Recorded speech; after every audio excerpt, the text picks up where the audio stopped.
Then we got this one in the back. Yep. That one that's kind of looking at your butt right now. Yeah. There might be some butt shots. All right. Is anybody on? Yeah, Sam said hi. Oh, hey Sam. All right, so we're gonna be tearing down Cory's motor here. Actually, Cory, come on in the shot here. Yeah, the picture-in-picture is a little bit. That's gonna be kind of a butt shot. Yeah. I'll actually move this so it's Not a butt shot. right on top of all the tools. There we go. Yeah, that's a little better. That one's gonna move around the other way. All right, that looks pretty good, I think. Cool. Oh, perfect. Yeah, in the background. Good.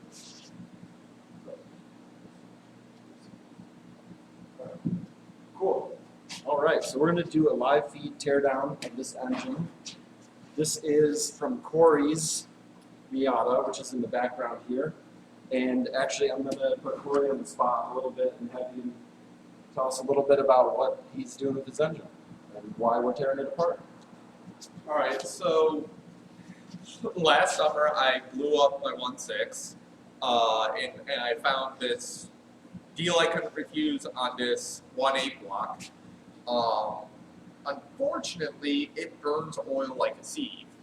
I was probably burning a quart of oil every tank of gas. And so you were saying like 300 miles? Yeah, it was not great.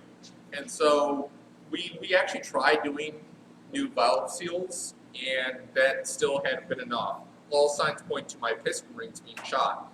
So we're going to tear it down, and if I have to take the pistons out anyway, then I'm going to put in some nice new internal parts and get it turbo ready. That's all a whole other thing down the road. But for now, I kind of figured, given how much the Morton deals with Miatas, doing a teardown video of what a Miata motor really consists of was a good idea. So we're going to get started and do that. Yeah, so the plan is basically to rebuild it, new rings of course, but we're also going to add a couple of things because it's thinking about doing a turbo in the spring potentially, or at least some point in the future. So we're going to put stronger rods, and we're going to add like a tap for the oil pan for the turbo feed, or sorry, turbo drain line. So just a few things like that so that if he does opt to go turbo, it'll be ready to go. And if he doesn't, it can still run NA in the meantime. So we're going to get started. What I was going to do actually is just like a quick walk around of the motor first. Like this. All right, cool. So what we've got is a pretty standard 1.8 liter from an NA Miata. So it's not the BP4W from the NB. It's not it doesn't have VVT, any of that. And it's pretty much completely stock at this point. Obviously, he's got the painted valve cover, really nice. But the other thing is this Flying Miata plate on here, which is a conversion so that he can run the throttle body from his 1.6, which is what the car originally came with. And then he can run all the wiring and all the stock ECU, everything for the 1.6. So that's about the only thing on this engine so far that's been modified. As he mentioned, we did a few months back help him replace the valve stem seals in hopes that maybe that was part of the oil consumption issue, but it seemed to have no effect. So at this point, we're basically ready to open it up and see what's going on, take a look at the rings, and like I said, get it ready for a turbo, which would include strengthened rods and oil pan fitting and a couple of other little things. So it's sort of future-proofed. Here's the shot. There's his car. Just pulled that engine out the other day. It's just a prop for now. Set this back up.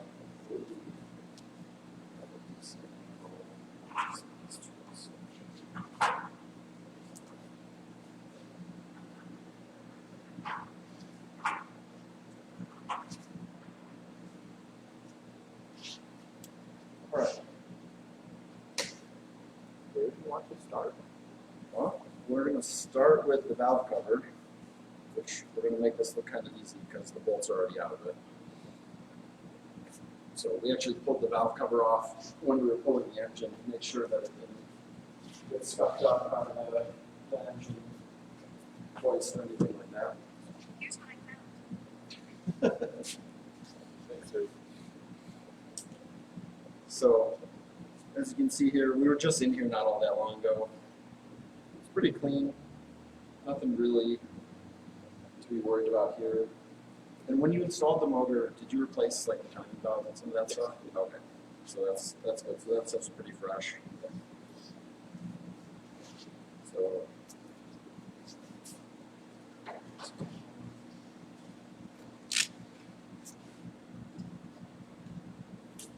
Keep talking. I just wanted to check the bubbles. I'm juggling both doing this and being the tech support. yeah. So a couple little things I'm gonna start out with is obviously so block here. I thought I could maybe start with Undoing some intentional feedback and stuff like that. yeah, actually if you want to start, you know what? Shift that around. Oh, very cool. Alright, so Cory's gonna start just loosening up the accessory belts so we can start to take some of that stuff off. I'm just working on getting some of the heater core hoses here off.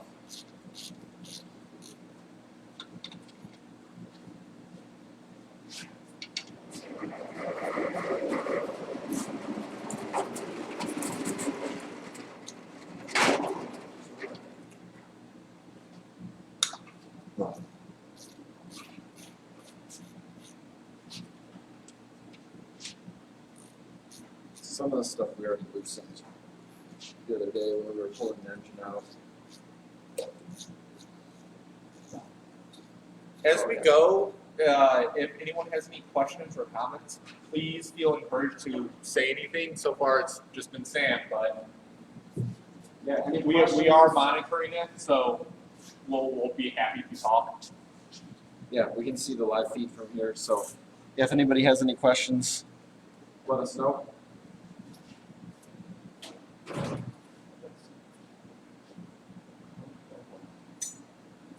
I'm talking to myself, but actually speaking, this bracket has to come off. What's that? This one? Yeah, ultimately to remove the alternator.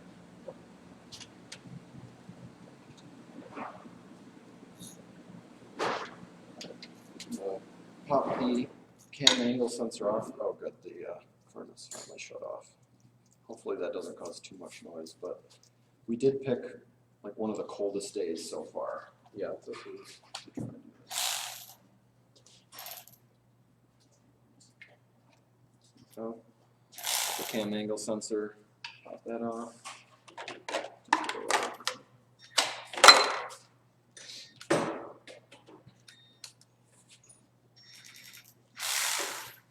Man, that's in there real good.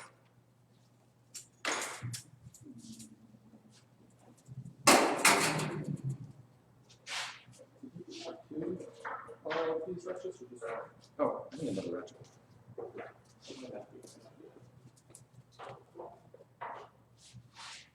That way we're not fighting for the one. Thanks, Sam. Just making faces.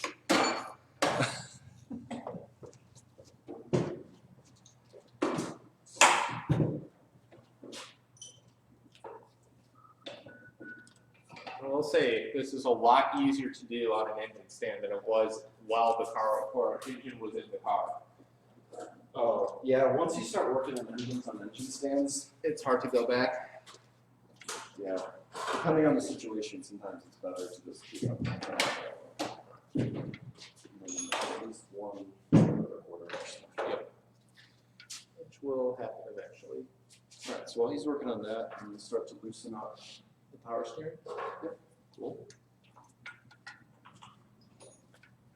This is a 14.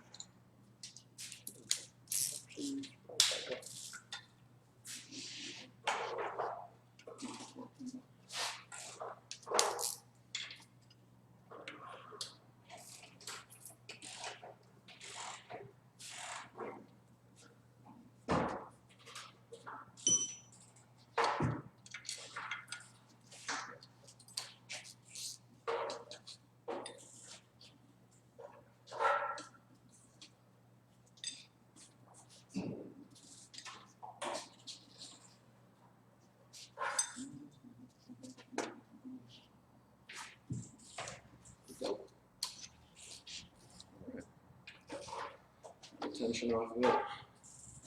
And there's just this. Yeah.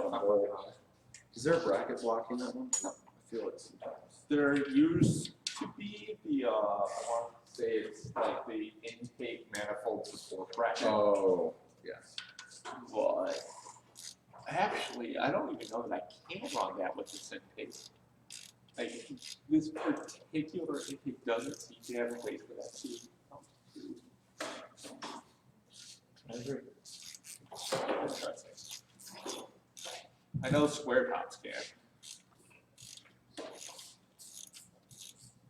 Got tension off of that. Yeah, this one. Actually, even now is a pain in the ass because, of course, those Yeah, they get trapped in there. How long are these belts going to be? They came with the Fly Miata, not Fly Miata, I'm sorry, the timing belt kit.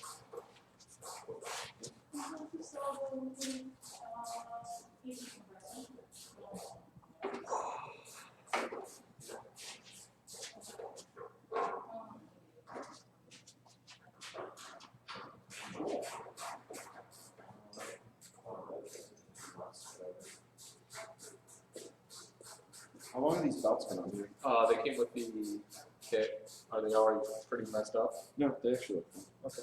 I'm just curious. About Yeah, they're exactly as old as the timing belt itself. Alright. So that's something, I'll put these aside. We can decide on that when we come to it. Replacing brand new belts is sometimes pointless.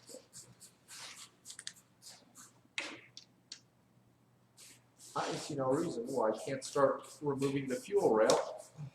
Yep. And from there, the intake. Once the intake's off, then we can pull the head thingy. Well, we'll take off the intake and we'll take off the timing belt. Yeah. That stuff. Yep. I'm just going with what little I do know. So. Now, when I pull this fuel rail and the injectors, Yeah. would oil, or not oil, fuel leak out? Probably a little, right? Yeah, there may be a little bit of residual in there. Hopefully not too much.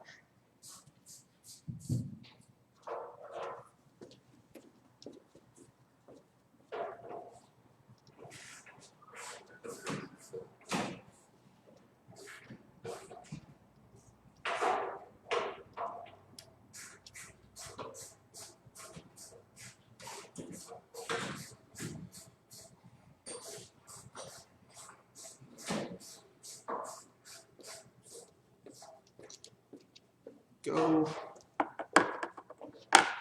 Brackets.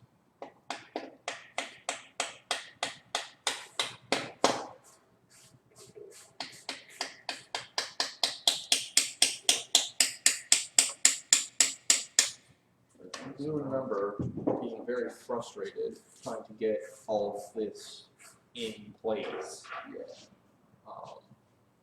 I'll be honest, I don't entirely remember how it comes out. I do remember these little plastic things fall very, very easily into Yeah. places that they're hard to find. That, yes. And I don't know what it is about them, but it's magic. Yes. The little fuel rail. I know we actually talked about this when we did the D series teardown, because those have the same style of spacer, and they just fall into a black hole.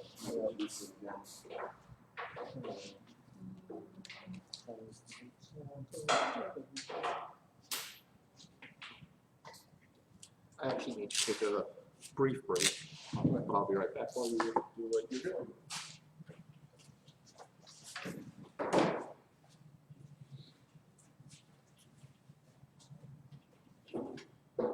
I'm just gonna move this.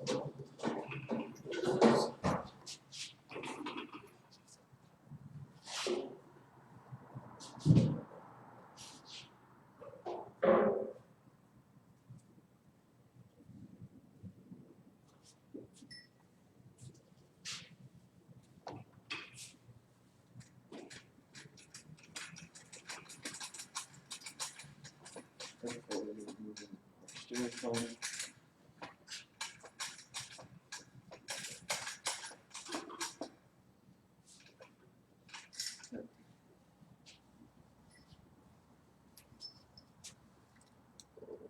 some fluid everywhere.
Making a giant mess over here.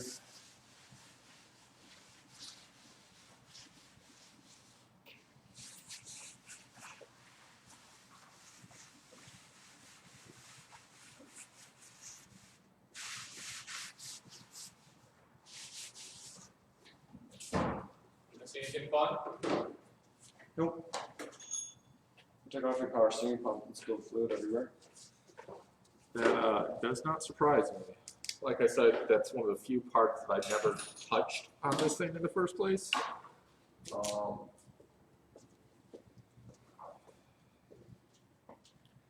Yeah, I just moved this. This angle actually is pretty cool.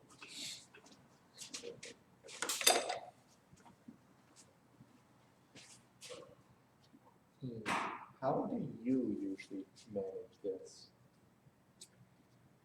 Well, boy, Conductor this. usually it should all kind of come out as one piece. Yeah.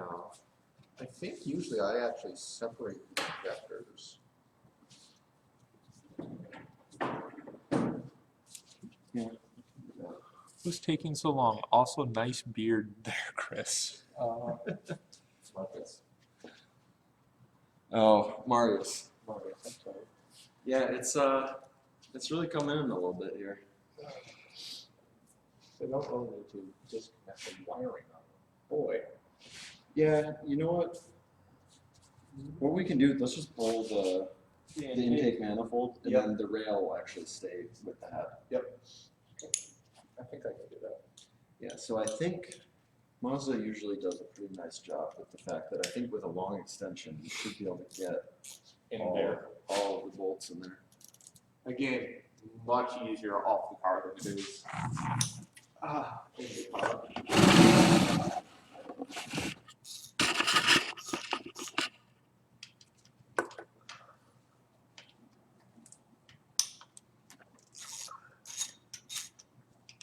You could get used to this 2-camera light, huh? Yeah, this is pretty cool. The GoPro actually is not streaming directly to any server you would usually have access to. It's streaming to a private server that I own. And then I just mirror that into the feed. So as far as completely proprietary technology, you're using some. Oops.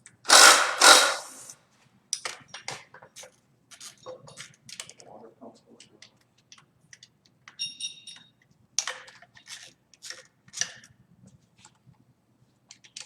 Yeah, you definitely can access everything on that with Did you even need like a swivel or anything?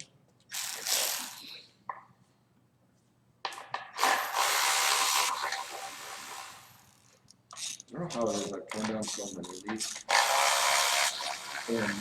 And every time I'm still like feeling not sure what the heck I'm doing.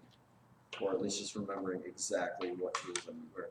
Oh hey, you left this one loose for me. I think that one, there was something wrong with it, or I don't know. I'm sure there are a handful of nice little surprises. Catching on fire. Gee, thanks, other Cory. I forget. Have you successfully caught part of my car on fire? Because I know Dan and I know Craig both have. But I forget if you are Wait, how many times has your car been on fire? 3. 2 of them were welding fires. Oh, okay. You know, actually, now that you mention it, this cover looks like it got a little warm at some point. Or actually, that might just be cracked. Never mind. The cover itself or The cover itself. Like, oh, it actually just looks like.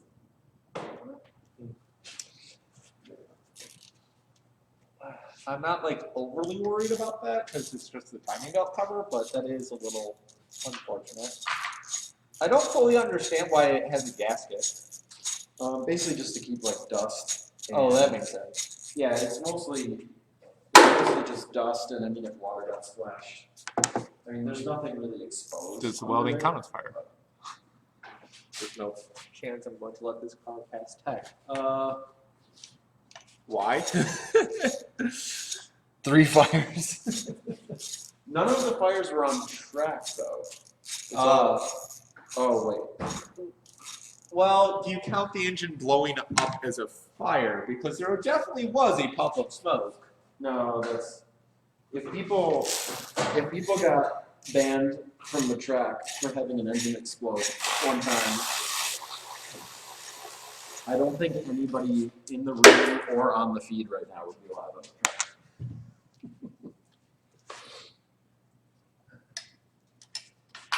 You know, some of the people in the feed might consider that just a challenge. I know a couple of them personally, and I'm blowing up engines on the track.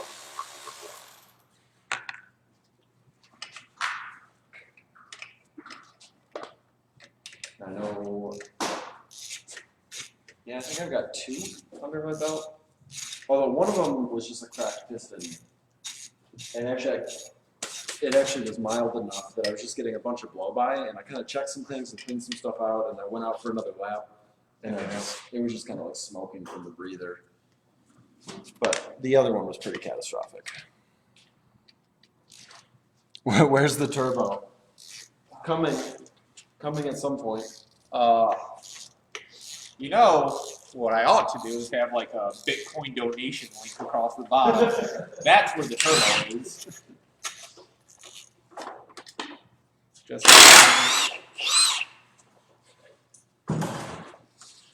Just kidding, unless maybe. Just kidding, unless I'm not kidding. Yep. Come back. I'm not nearly cute enough to pull that look off. Alright, so you're gonna have a problem with this guy. A problem? Yeah. Well, At least one problem. I like it. This hose is still attached to you. I just wanted to get this far off.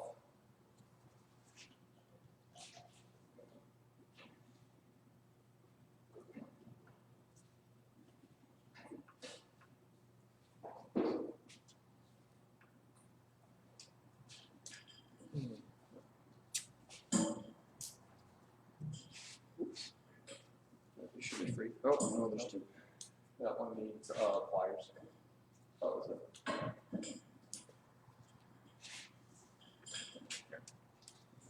think I can reach it.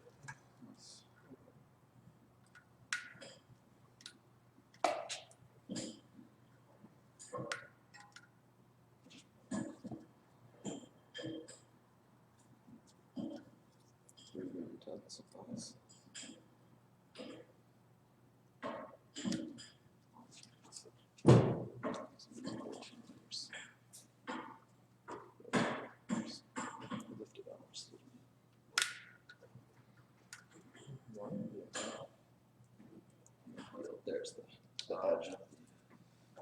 Got it. Oh, that was up there. These are all fresh hoses, by the way. Oh, Yeah. maybe over on this thing. Yeah, up close. We're fine. Cool. One of my injectors is messed up. And I probably need to replace all these little rubber gaskets. But yeah, look at that crack. Oh. Yeah, looks like everyone got pinched. Yeah. So if I pull the plug on this, I just go to battery, right? Yep. Yeah. Some of these little grommets are gonna need to be replaced.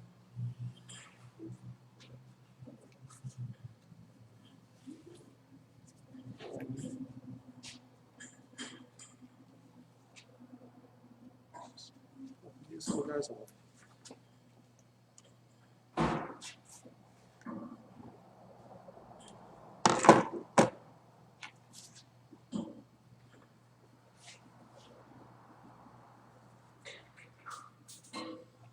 Okay. Oof, this one is pretty messed up. Yeah, a couple of those were in kind of rough shape. Oh, I can see where it like melted. What's that? The injector like cover. See that?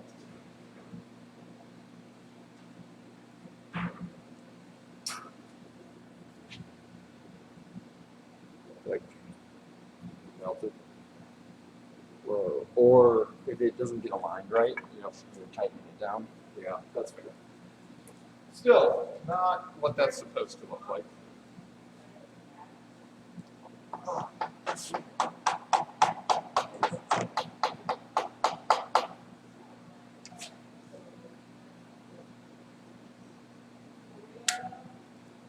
There you go. What's that? A little bit of oil in here. Yeah, I was wondering if I had improperly installed this seal. That could be part of my oil burn.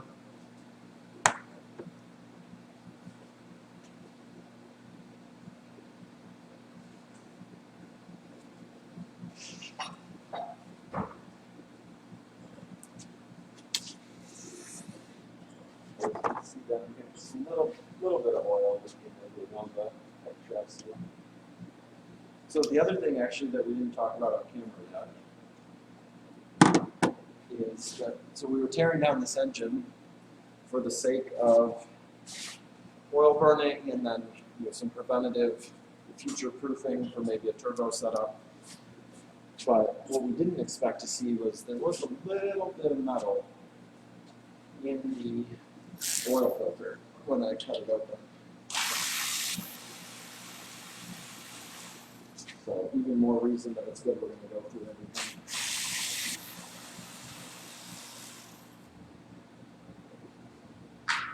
Oh, wow, real tight. Yeah. That's, that makes sense. Just this and give them shakiness like that. Yeah. Gives you the ability to grip a little harder on it without just pinching or tearing them.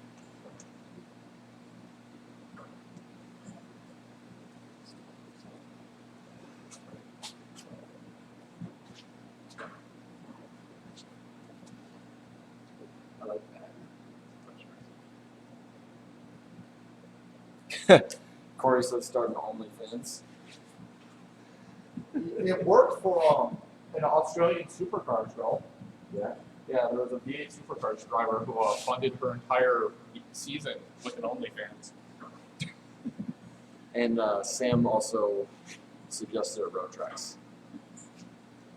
Oh, that's just because he wants to sell me his. Oh. Alright, cool. So we got that stuff off. Undo these bolts. Yeah, so this guy, you just have to be careful. You can't grab it by the outside. You gotta get down on the inside here. It's probably like a 17. I actually have some slim wrenches. Not the regular wrench. So I didn't know that, and I definitely installed it that way. Sometimes you can get away with that, especially if you're installing. Some slim wrenches for you. Is the fuel wheel? Yep. Alright, so fuel, I'm just gonna get a little bit. So all that stuff, the fuel rail, and you can take them, you can back them and stuff.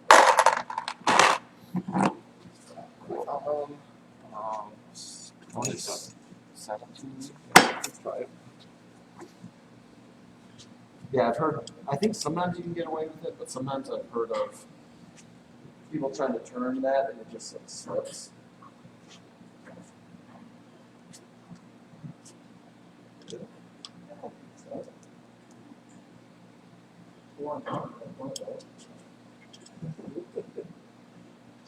One way or another. Which way should this thing be turning? Counterclockwise, right? Yeah, should be pushing down from where you're at.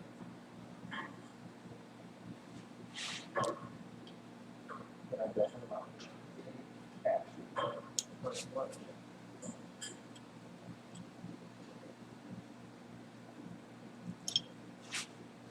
Let's see if I can get a regular windshield. Let this cover off. You want to pop the tension off the fender belt? Yeah. That's good. That's 14. So, what size did that end up being? I don't. Seems like it was a 17. Yeah. Maybe a regular wrench somewhere.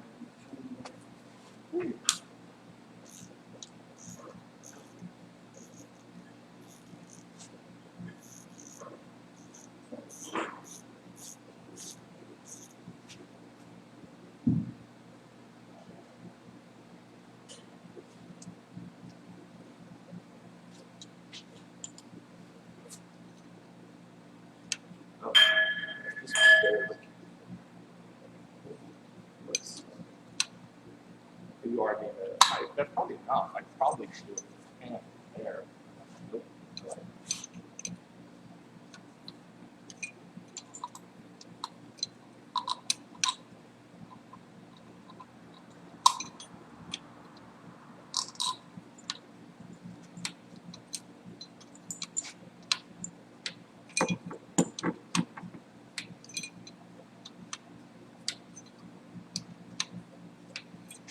We'll turn it.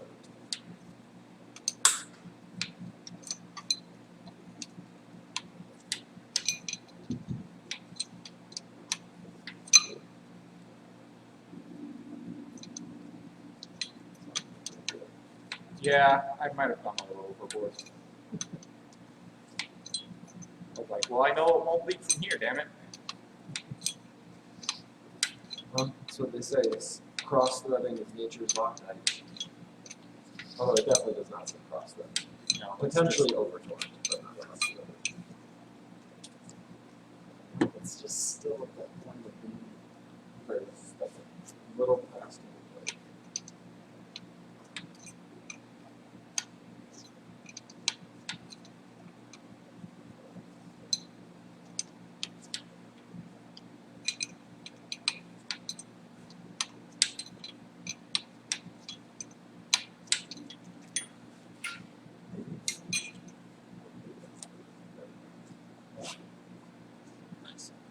It's worth noting, the one you're pulling off right now actually came with my original engine. Because my original engine was the 1.6 that had the true oil pressure sensor. Yes, this is what you are playing with right now. Yeah, this is the actual oil pressure sensor versus being an oil pressure switch. So the later cars, and I always just got confused by that, but there was, I think 94 had this. There was like only 1.8 that actually had the real switch. I was associated with the 1.6 to 1.8 changeover, but it actually, it's either 94, maybe 95, I think it's 94, has a proper sensor, but on 1.8. Then they went over to the switch, which is just a yes, no, idiot like, no real actual reading on it.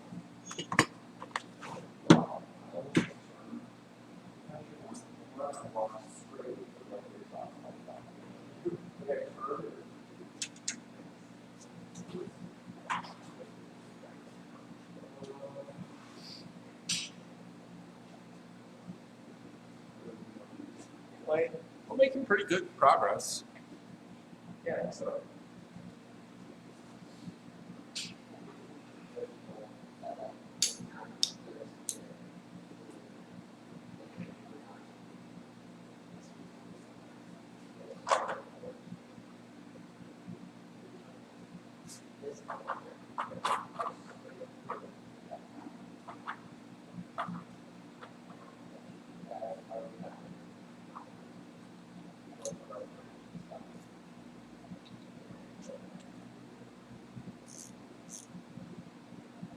And you pull the water pump out of this hydrant. That's my question. Don't think I like the answer. This is, yeah. There's no way to go there, like, says that it's not. Oh, well, you know what? The water.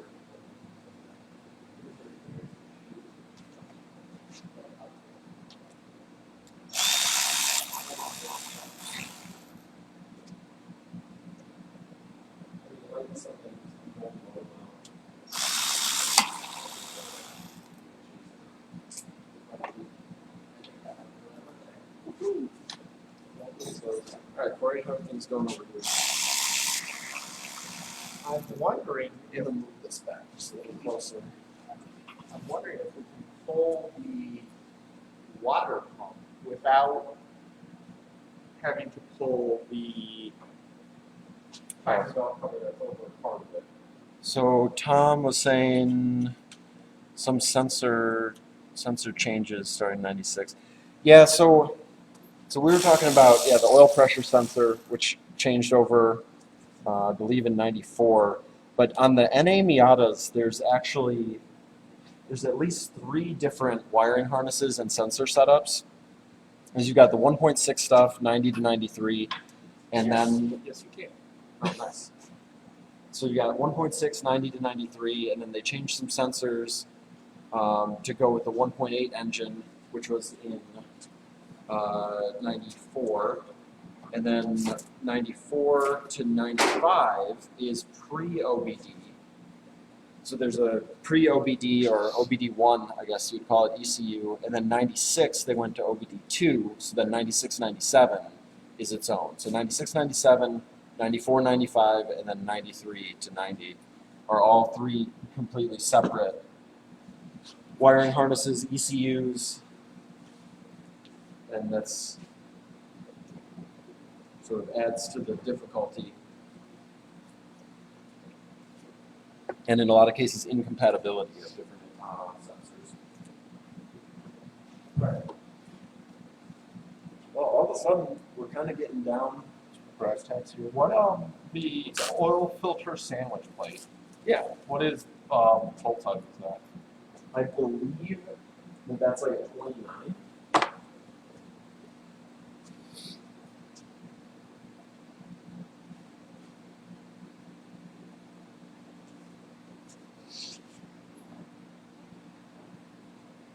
This is one of my least favorite stuff right here.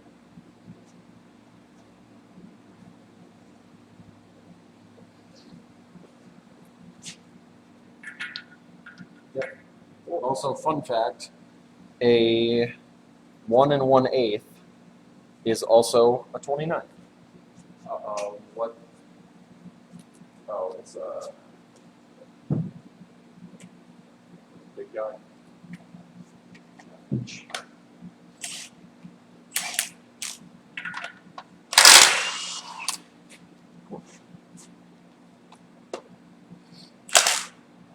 have the oil cooler.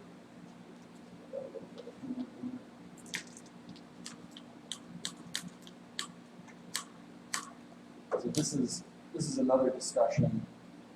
But while we've got all this apart, if you wanted to change strategies for that, we don't have to have an answer for this right now. But basically, the opportunity to change strategies on your oil cooler.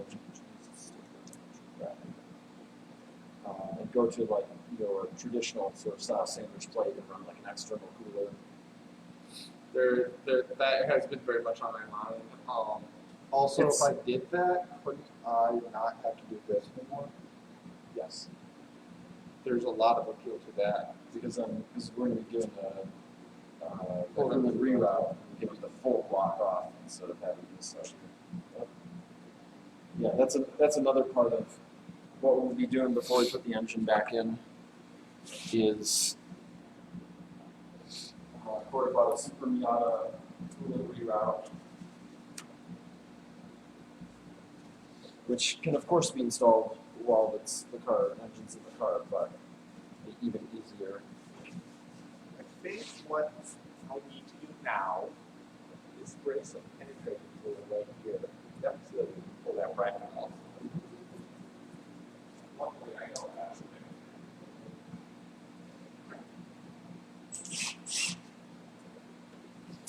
And we can probably start talking about pulling this way. Yeah, what I'm gonna do, just to get it out of our way, is I'm gonna pull the connectors off. Okay. I'm a little confused as to why you need to do that. Because there's actually not any real reason. I honestly don't know, that's why I'm asking. No, this backing plate doesn't really bridge anything. There's honestly no real reason. Aside from you want to. Yeah.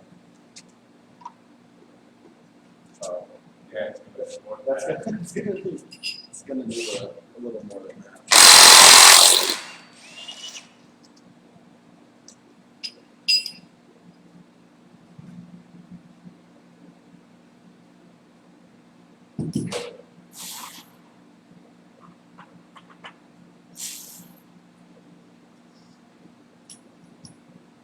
Watch this.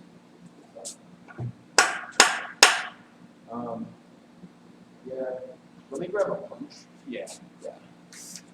Here, if you want to zip out the 6 guys, go right back and play. Sorry.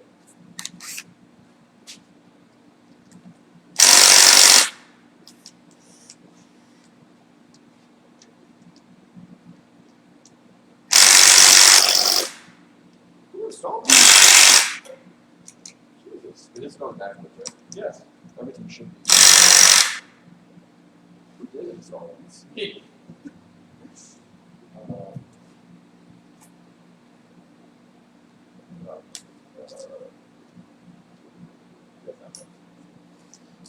You set down everything that it was suitable.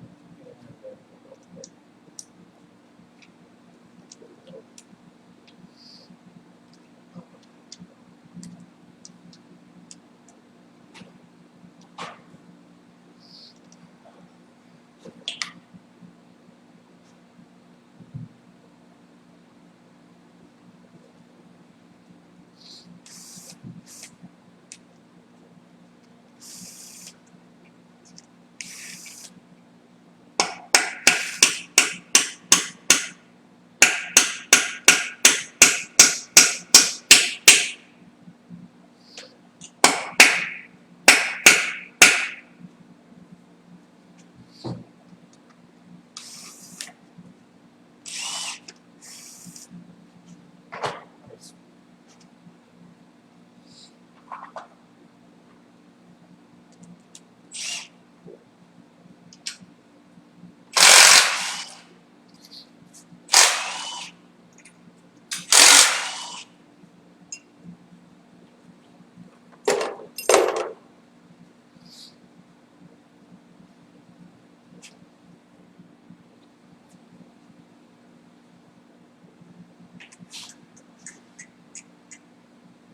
Now do you, wait, so I know the answer to this. I was wondering if you have to pull this to pull the entire oil pump off. You probably do, don't you? yeah, the oil pump's not gonna come off. Not that. Um,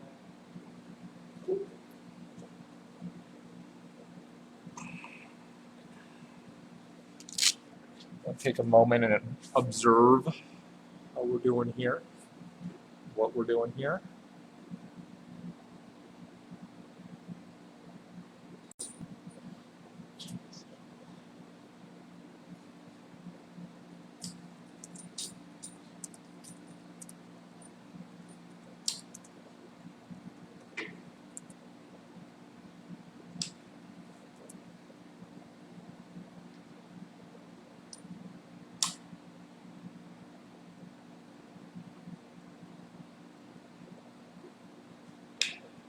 It's almost.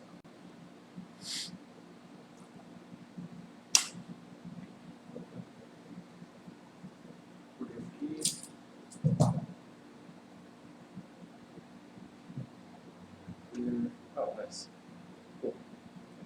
nice and easy. Once the key was pulled. Yep.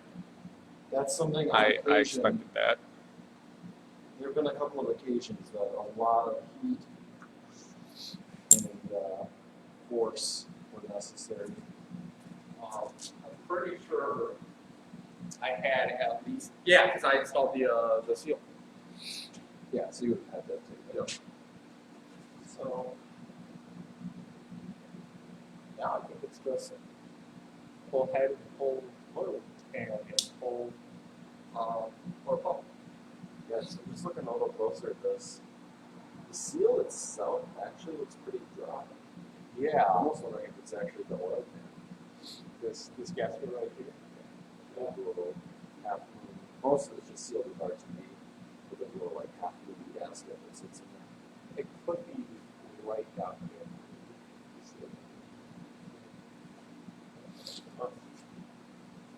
Hardly matters. That's the stuff where it's like I always feel kind of fortunate. It's like, well, we're tearing it all apart anyway, so I don't actually have to figure out which one it is this time. I really want to pull the head. Just I've really never want done to. that. All right. You know what kind of socket we need? A special one. Yes. I've never done it before, so I'm like really excited to do this. Yeah. That's what it's all about. So somewhere over here, I brought a 12 millimeter, but it's not part of this set. That's what that next to it. It should be a 12 only. Oh, here it is. 12.12.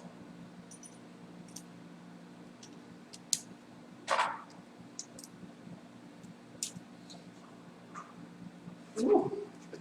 Oh, yeah, that's also why I brought this. Right. 3/8 drive breaker bar. My favorite.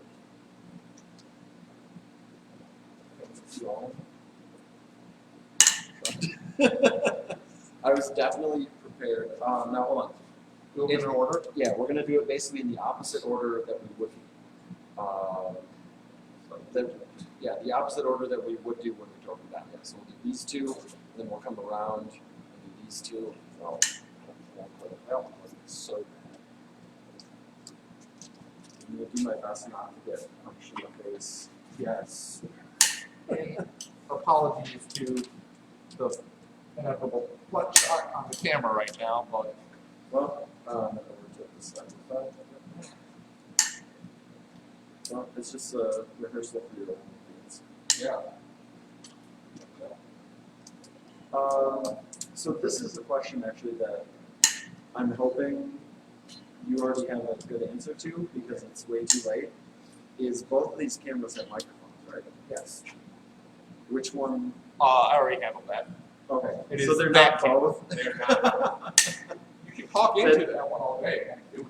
Right, that was just occurring to me that maybe either I'm talking really loud into this one. Or you're getting double overlap. Yeah. It would be worse than that because one of them is direct and one of them is routed through a server, so it would be actually great. Yeah, that would be probably pretty unwatchable.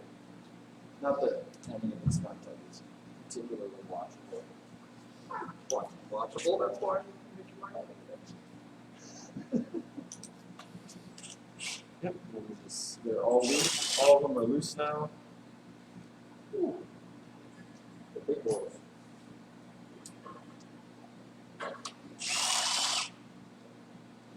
This will be cool. We're gonna get our first real glimpse of what's going on inside of here. Did that one? Okay, so the one thing. Oh, I mean, it doesn't much matter. Especially since I have a box of new ones sitting at home. Yeah. The only real sin would be forgetting it's in there, double stacking the new one. Also, do you smell that? Oh, yeah. I still don't know exactly why, but when you start pulling the head bolts out or main cap bolts, there's an odor associated with it.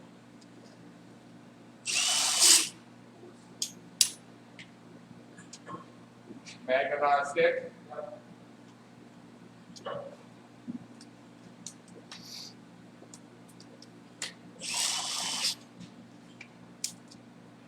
that will, these two actually have a hard time. Yeah, oh, yeah, I got some. So,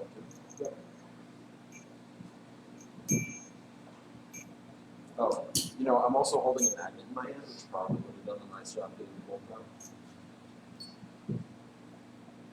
That's actually why Bob told you to do it.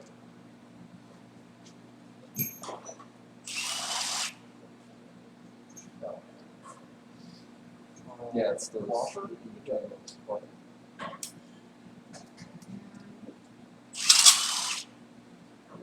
So, my understanding, again, having never done this before, Yes. is that this next step is not as easy as I would like it to be, because a gasket is crushed in between there, and it will probably need additional leverage to pull it. Usually, there's either one or two things. Sometimes just rocking it around will work. I've seen people take a screwdriver. So what you do is you take a screwdriver and a sledgehammer, and you basically jam it straight into the side of the head and just swing as hard as you can. Okay. That's something I've seen done, and Okay. we've also gotten, you know, motors that we were gonna tear down or mess with, and you can see like the gouges in the cylinder head. So that is not the way to do it. I'm hoping anyone watching realizes that was that type of thing. Oh, that's not so bad. Sometimes, I can see sometimes that, a tap from a mallet will kind of just help shock it free, but it should just. Wait, hold on. Let's make sure we got a place to go with this. Yeah.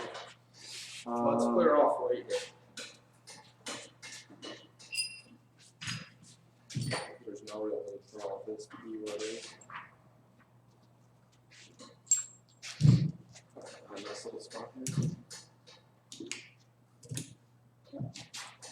Works for me if it works for you. You know, actually, now that we cleared all that off, what I want to do is actually do it on this table. Okay. Because this surface, the oil will just puddle up on this surface. Yep. And we can wipe it off. So we'll just The rotate intake, yeah. over here. Intake can go over there.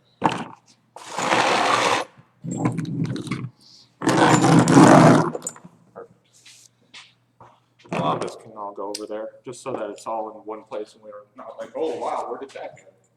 We're definitely going to say, oh wow, where did that go? No matter what we do. Yeah.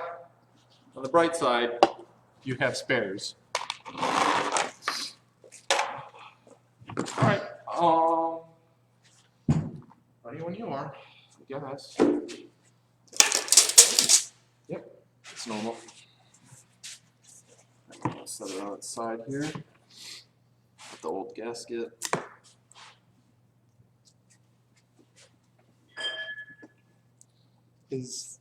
Okay, I see. Yeah, those are little alignment dowels. Yep. Yeah.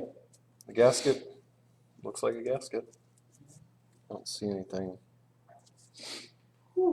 too alarming. Yeah, it smells good, right? I can tell you right now, it looks like this piston in particular would be. Wait, let's do a little sweet little tour here.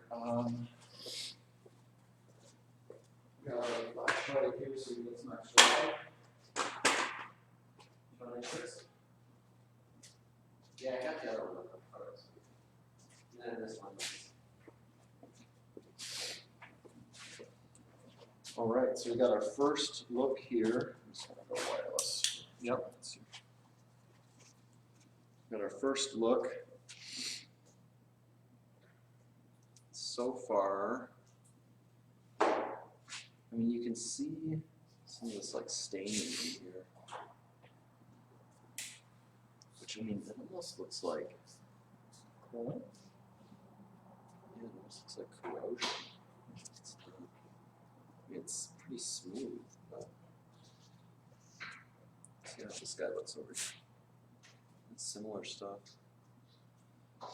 That's actually something I'm somewhat unfamiliar with. So I guess, can you tell us a little bit, and I don't know how much you know about the history of this engine. So you bought it to replace your 1.6 that blew off. Correct.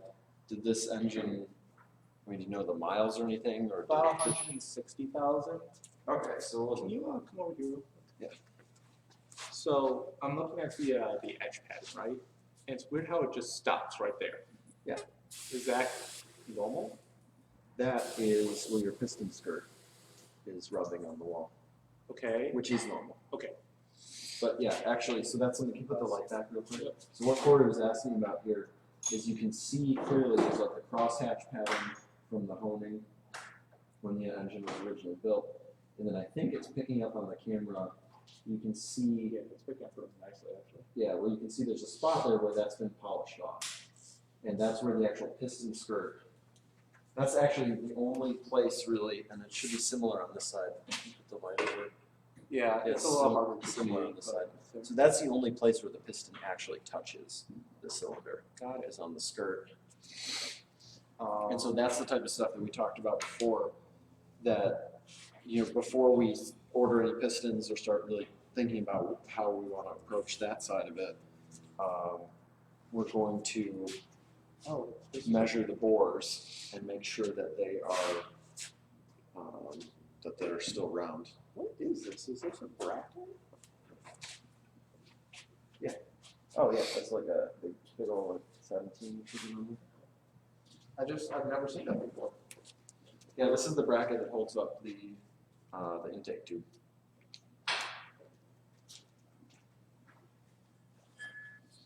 I think it's maybe 17. Nailed it. All right, so what we're gonna do is put this down for a minute. I also wonder if some of the stuff you're looking at there, if that's the result of using all my snake oils. Oh, like, did you end up putting Marvel Mystery Oil? I did.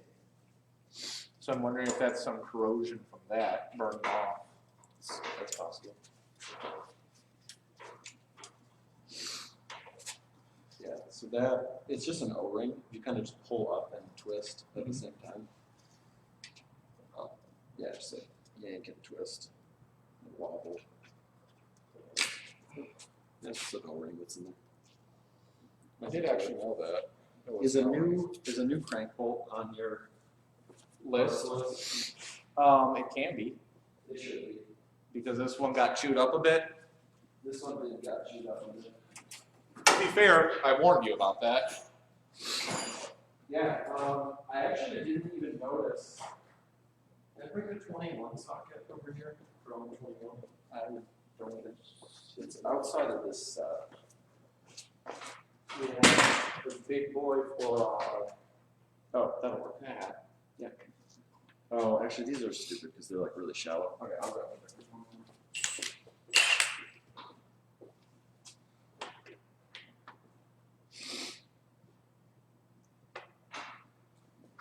it actually fits though. Yeah, but I don't want to impact that. No, that's a good reason why. Yeah. No, all I want to do Just turn it. is be able to just turn it over a little bit.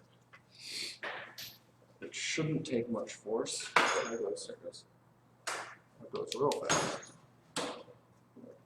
So the trouble is when it gets to a little sticky spot, it tightens the bolt a little bit. Right. All right, so these ones, similar. Yeah, so that's curious. So that corrosion on the bores in there, that definitely makes me think. I kind of doubt, because you tried, sorry, we just talked about this, but you tried putting like some Marble Mystery Oil, right? Did you try any other? I think I Snake tried one oils. other snake oil, but that was it. Almost saved it. Also almost dented my car. Almost. That's okay. She's been through worse. Oh. Is it too far? I have long arms. Thank you. So I highly doubt that adding any kind of oil, you know, Marble Mystery Oil or any kind of other, you know, cylinder cleaner like that would have done this. Okay. It actually makes me think that, oh, what I was gonna ask you is, you know, it almost makes me think that the engine sat for a while or It did. something. Did it? That one I know. And you can actually see some remnants of that here. Oh, yeah. Yeah, so especially if it's sat, and this is exactly why you can see like the rust building up. So with the steel block, you can run water in it during the summer, right? You don't need antifreeze in the summer. But when you have a steel block or even aluminum block, sometimes like some of the water pump parts, there's still sometimes steel parts in the mix that you at least want to run. I usually run Redline water wetter, which not only presumably helps with the cooling according to their literature, but it also does help prevent corrosion. Cylinder 3 got really clean, all things considered. Yeah. Yeah, like I barely rubbed the engine off on Cylinder 3. Cylinder 2 is cleaning up pretty nice too.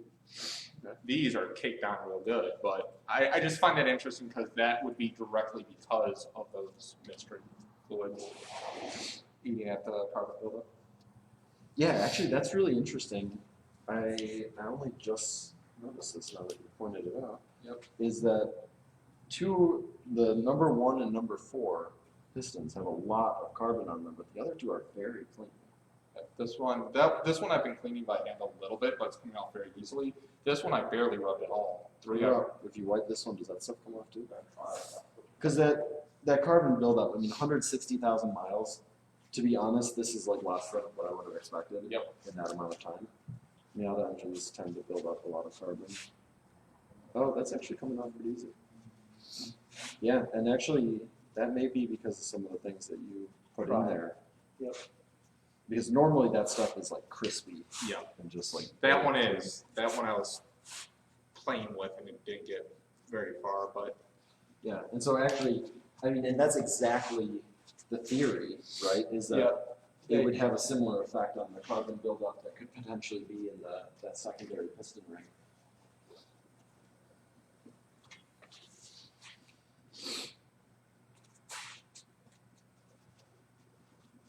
Oh, there's like Devin might come by to drop off some other parts for his engine.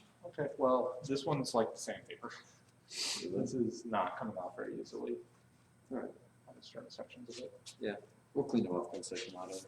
Yeah, I'm not worried about it. I'm interested by it. Yeah, and I'm actually kind of surprised, and I think that is due to the different oils that you poured in there, that it's coming off that clean. Because normally we have to soak them in like a bucket of carburetor cleaner to get all of that off of there. So next, I think.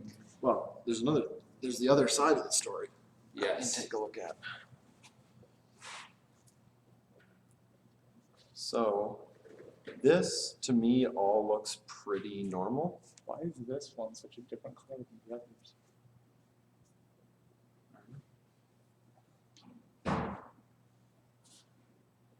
I was wondering if there was any telltale signs on this side where you could go, oh yeah, the valve seal is still leaking. Possibly because I tore it or something.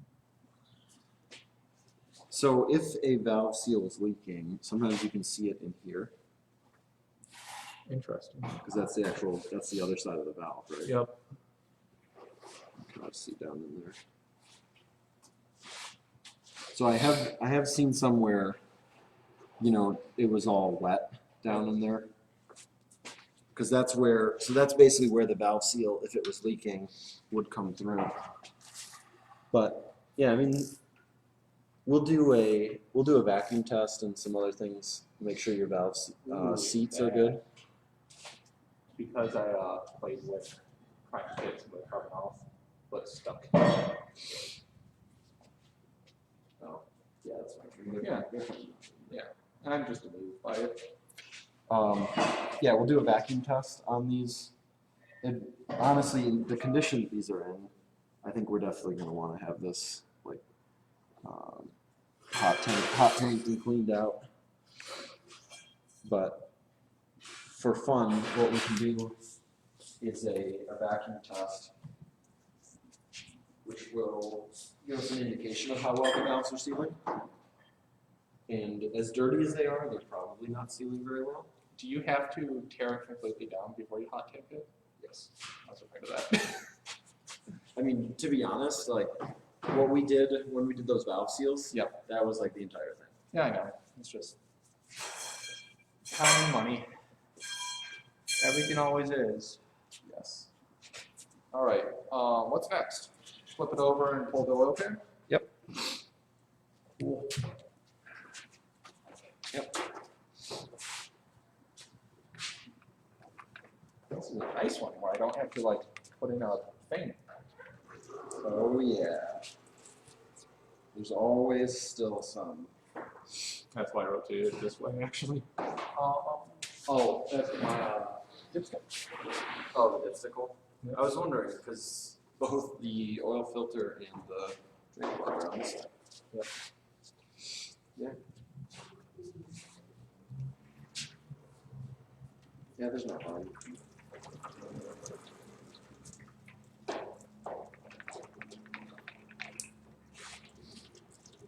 Okay. Cool. So now go nuts with these bad boys off. Yep. And these, I'm less concerned about the order. Okay. When we put it on, there's a pattern that we use, which is generally like sort of two alternating spirals. We kind of do these two and then these two, and these, kind of like work your way around that way. But we're taking it. Okay. What's the pattern? Half.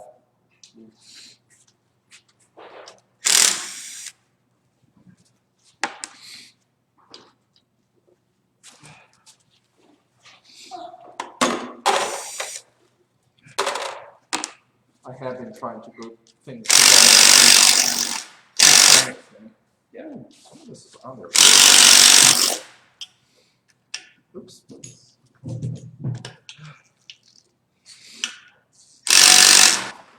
I think the right course of action is to go through, break them all loose, and then come up with the shine. Yeah. Or this way. Slightly bigger.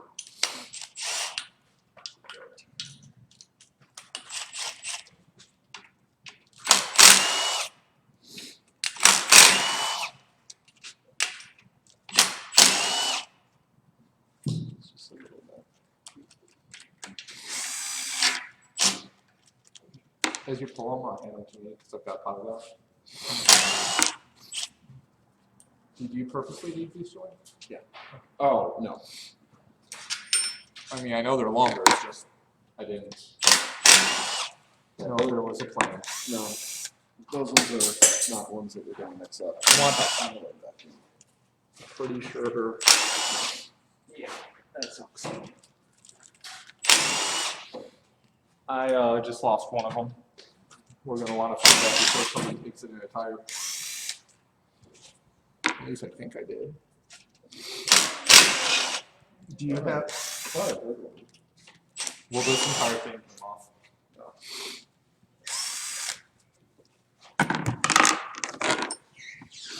One, 2, 3, 4, 5, 6, 7, 8, 9, 10, 11, 12, 13, 14, 15, 16. That makes sense. 16, 12, 3, 4,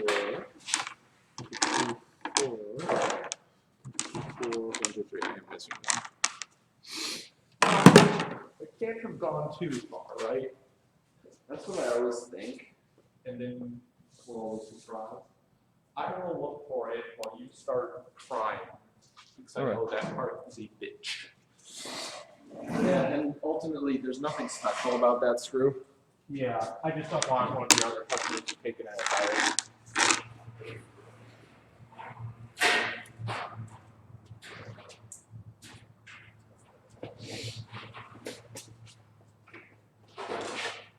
Which is funny I mentioned that because I've already picked up two things that have been taken into the tire.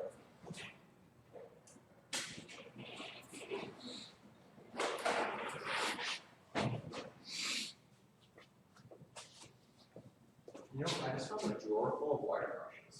I think that's very perfect. Actually, I think some of that are brushes. So maybe it's wire brushes.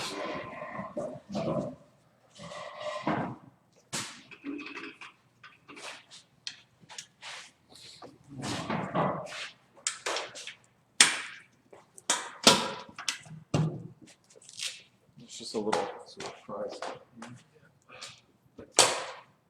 So now the part that sucks, and actually, On the Mazda Speed Miatas, I was kind of prepared for this issue when we tore apart that one engine, and it didn't happen.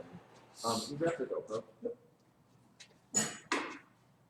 So what happens is, I don't know if you can see, there's this seam here. Yep.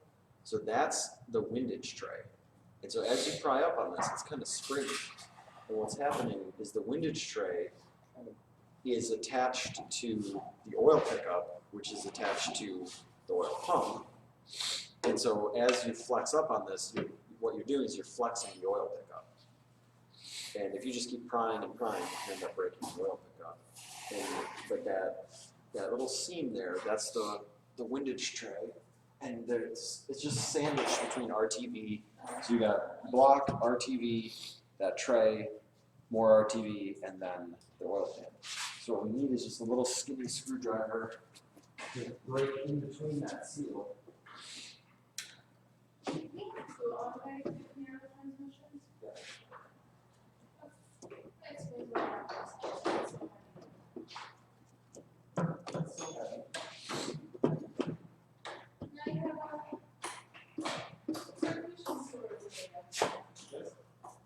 The dog's nuts.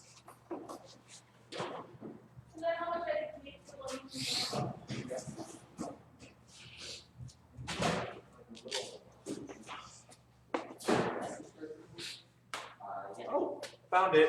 You found it? Yeah, I was over here.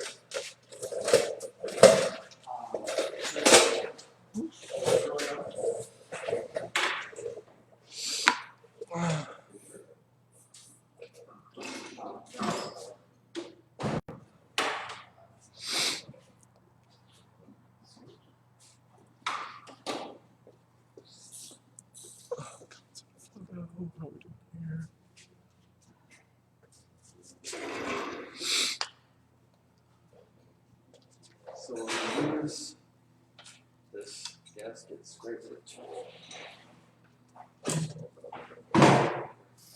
Get that in between the other tray.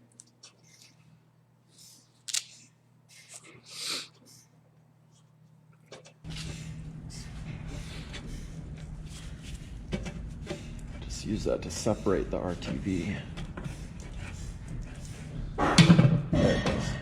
So now you can maybe see that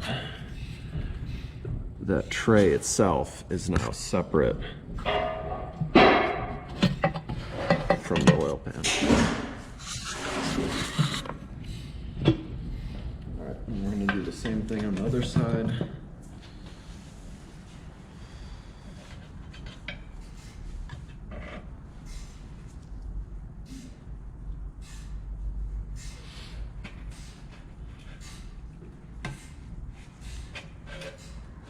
It's hard to tell where the seam is versus the RTV. Yeah. Yeah, on the other side, hopefully I got a nice close-up of it. You did. But yeah, it's very difficult. There it is. And then all of a sudden it'll just sort of pop. All right, now the oil pan, where before we could see it was kind of springy. Yep. It should just pick right up off. Nice. So you can see now what I was talking about. Yeah. Put the GoPro in. Some of the chunks in the bottom. Actually, oh yeah, there's just a little glitter in there.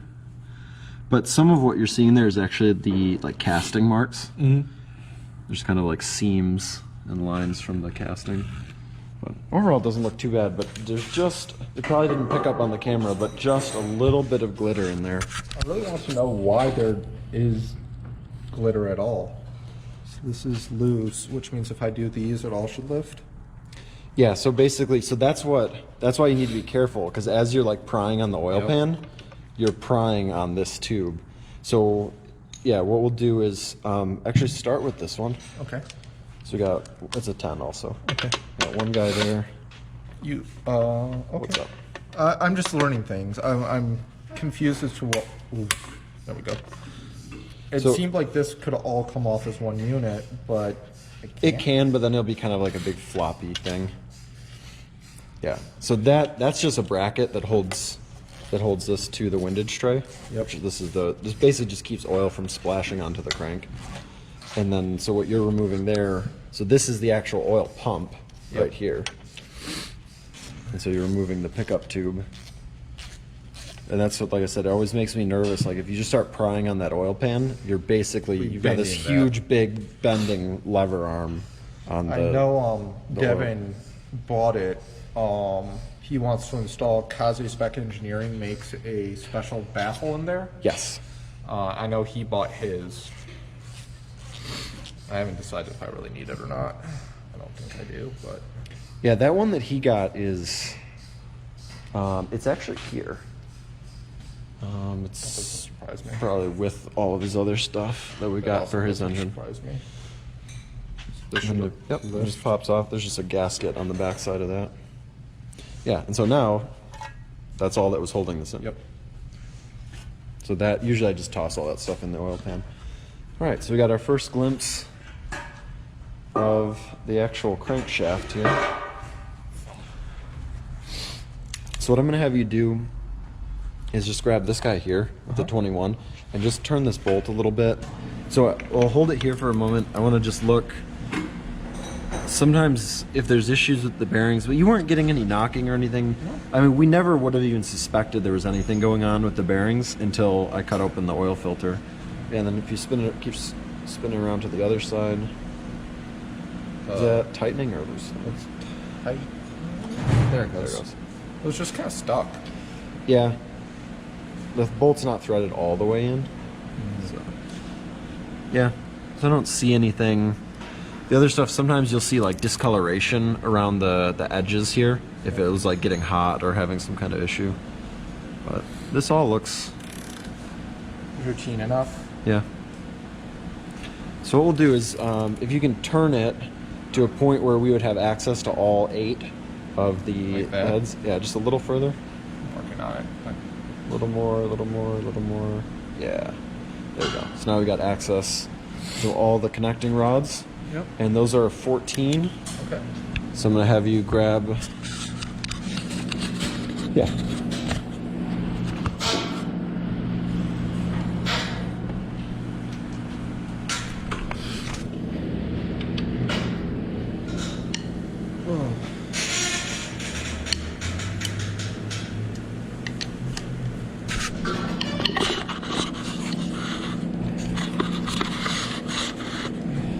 Oh.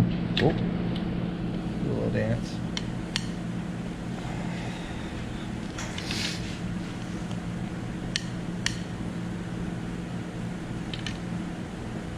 I've been loosely monitoring that when I can. Yeah. Yeah, there hasn't been anything starting, so. We have had a couple people that I was surprised came in to chat, like Cameron Rectangle, because he does a lot of his own work.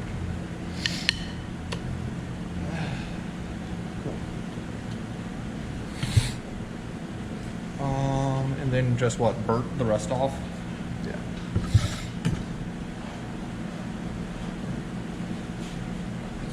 No, that one will work. Here, I got the 14. So I got this guy. Oh.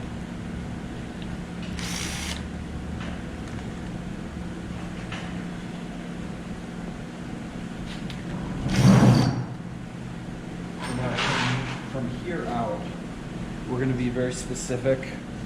Now, the nuts I'm not worried about, but as far as all the other pieces, we're going to be very specific. What I'm actually going to do is put down a piece of paper towel. And mark it. Yeah, just so we can keep track of who was where in case we see something weird. Yep.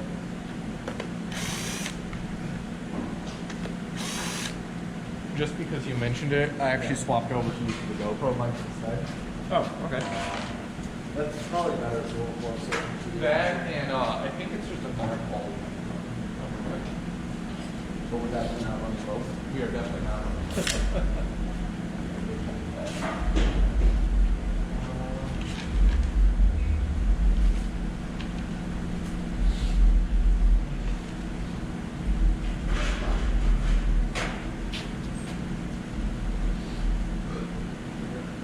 you're over there, can you please bring me a Sharpie?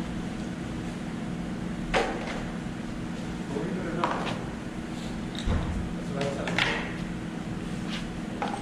Alright. Tasty. Alright. Which one of these is cylinder one?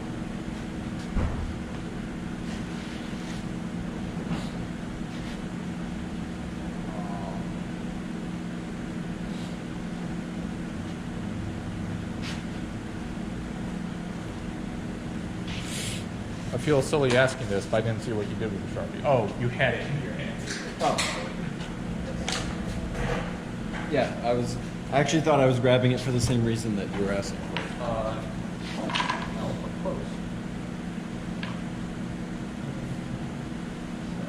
Baffle?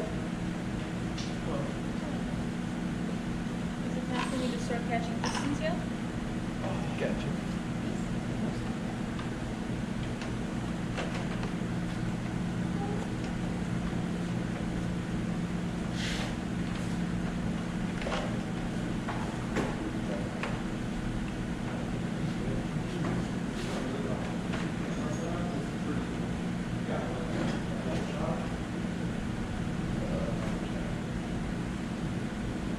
Well, the thing. This is what? Boy. I don't even remember what any of this came off of.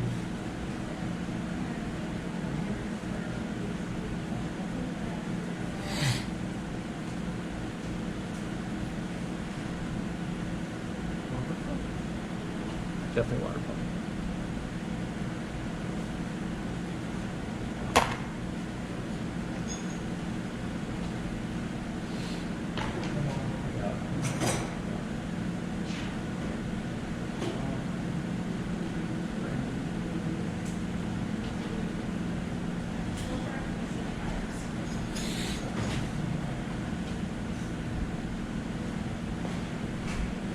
Ready with the next up when you are. Just Alright, we're Tag me, gonna tag me. knock the pistons out of it. roll. Just give them a little tap. And yeah, this is always the part where they grab it. Don't mind me as I stick my knee into an oil puddle. Yeah.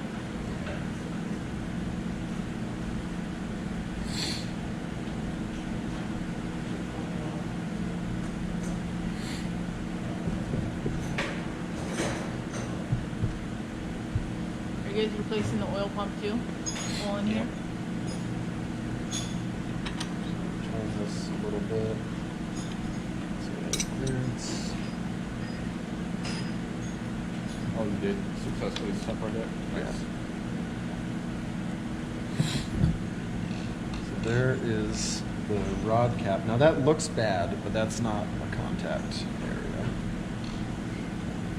It looks bad as in, just as a person who doesn't really know what they're looking at, it looks bad, or it looks bad Yes. to you? The first one. Yes.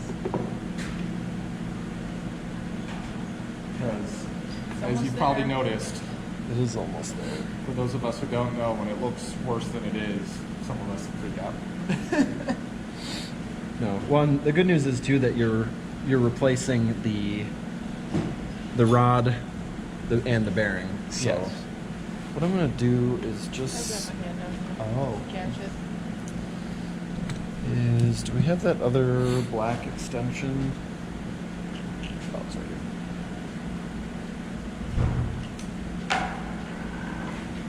Just give a little tap on the end of the rod here. There we go. Almost. There it is. Cool. Cool. See, another. These ones are actually floating loosely. Is that what you want? Yes. Now, that wavy one, Yeah. So we got. is that the one that can stick, or is it all of them? I mean, any of them could have a problem. So the bottom one here, the sort of corrugated one, that's the like oil retention. So that's meant to do is keep kind of a little pocket of oil in there, kind of as a reservoir. This ring, the middle one, that's the one that keeps the oil from getting into the combustion chamber. They do stick a little bit. Like I can hear them crunching too. Yeah.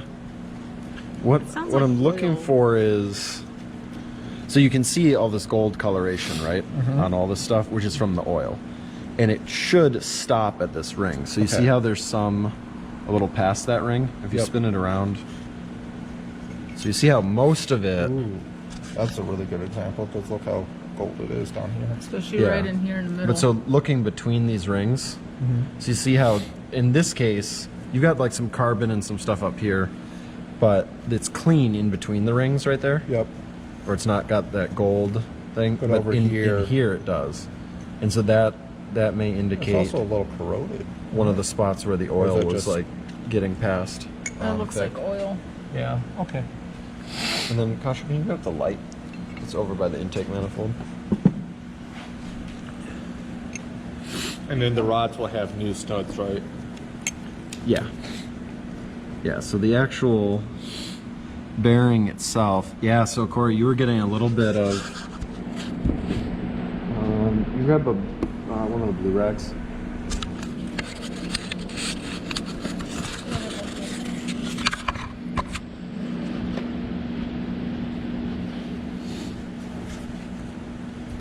Yeah, so Corey, if you look at this here, you see how there's some scoring marks in there? Yeah. So that's what we saw in the oil. Got Just little bits of the bearing. It looks like it's really bad up here too, like specifically there. So I think that's actually As where the intended? contact stopped. Because normally they're kind of that like dull, like flat color. There's a coating on them. Okay. And they're really not ever made to have any contact. There should be a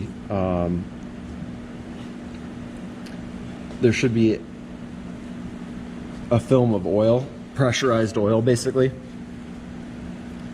Filling that up. This has some grooves in it too. You can kind of see it, but you can't really feel it as much. Yeah, but you can see where the coating stops there. And where that coating ends, I think that's what the little flakes, we were seeing some little flakes in the oil, and that's highly likely where that's coming from. Let's put that on.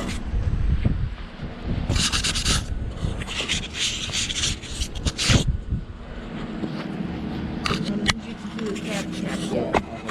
I was trying to just keep things organized. This is my first time pulling them. Well, I guess not. 'Cause So we when did it you're to that other one. this, yes, right on the end of the stub there. Now the other thing, no, hold on one second. Is you can see, where's the light? Right there. So look on this side. Do you see the contact there? Yep. So you just got to get this straight down. Yeah, because otherwise you can hit it as hard as you want. Coming. There you go. Excellent. It looks like I still have a Yes. washer in there. Is that common for them to accidentally get left behind? Just stick on there. Yeah, that's from the cap. What's that? Oh, that. So that is the bearing. Yeah. Which I was just surprised which that I it was so don't- stuck. Which I always sort of like So- resist that word, because to me it's more of a bushing. But Yeah. And it looks like. Is that second one stuck? no, it's it's still- really. Yeah. So I mean, they can get stuck or they can just get worn. That's fair. So it looks like similar, and you can see where you've got this staining in Yep. between the two rings. Yep. To me, that's an indication of oil getting passed in that location. So that? Yeah, and then you can see here. Yeah, so you can see where that coating Oh, yeah. ends. Yeah. And also just the really rough etching. There's like two huge grooves. Yeah. So to me, this indicates that there may have been. I would say you should consider yourself lucky with your wings now. Yeah, I mean, we tore it apart because of the oil burn, but yeah, there's We're hiding for a problem. yeah, I mean, this is like catching your last one that blew up. This is like catching it, you know, Before it did. a few days before. Now, I will say track days, not like just cruising on the street. You thought it would have been all right, but could this have happened because when using oil? Yes, but so what kind of oil do you run in this typically? Full synthetic high mileage from, I want to say, Valvoline. I can see where most of your oil was going. Yeah. No, this one's got like the oil marks all throughout, basically. Like the entire, Oh yeah. all throughout, even on this side too. Yep. That one's pretty bad.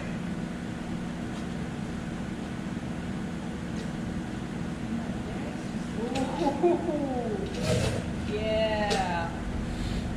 This one started losing chunks, Ooh. Oh man. bro. That's a trophy. Yeah, no kidding. Yeah, so that's what we were finding in the. What was this, number 3? Yeah. It's always number 3. Oh, So you can see on there, It's on it. there's actually some chunks.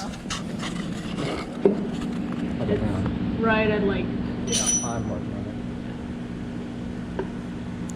on Actually, a little chunk there starting to come out. I mean, this was like, this may have been honestly like a track day or 2 away from. it. Grenading. Yeah, oh yeah. that's pretty remarkable. Like I said, that one's a trophy. So we'll, once we get the crank out, we'll give a good inspection. Yeah, it looks like So it the was worse. the bearings are softer material than the crank, so they're made to kind of take some of the heat first. This was number 3 on the other side. Whoa. Yeah. Good catch. Now, where are the thrust washers? In between these Okay, so I have to take off the crank to be able to access something. Yeah. And to do I didn't that, know that's you what- gotta take off the rear main and the oil pump. Yep. So these 410s around Yep. here, Yep. pop that off, and then the oil pump has I can work of on all the both. things to drop. Yeah, this box isn't quite the right size, which probably is not ideal. All right, so we're gonna pull off here the rear main and the oil pump. I am sorry that it keeps shaking. Oh, that's cool.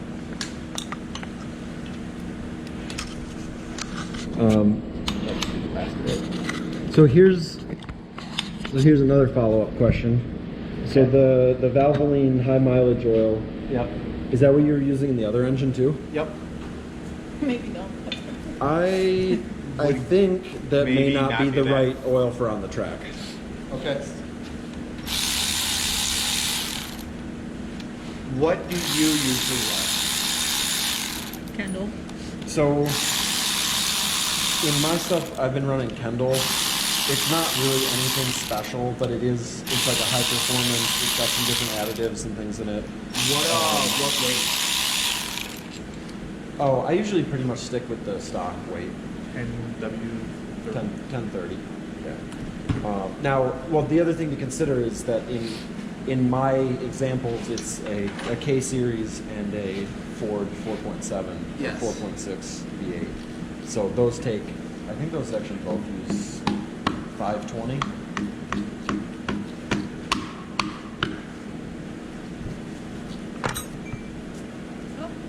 Oh. Where's that wrench you had? We got, where's the heavyweight socket? Yeah, the wrench. It was the bendy wrench too. Isn't it that one right there? Oh yeah, that gotta work. It's probably still on tight.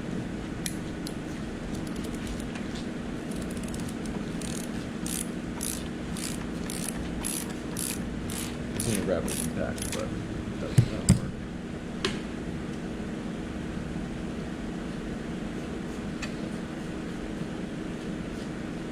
A bit of crud coming out. Oh, yeah, there was a bunch of like Loctite and stuff in there too. I'm gonna put it back in.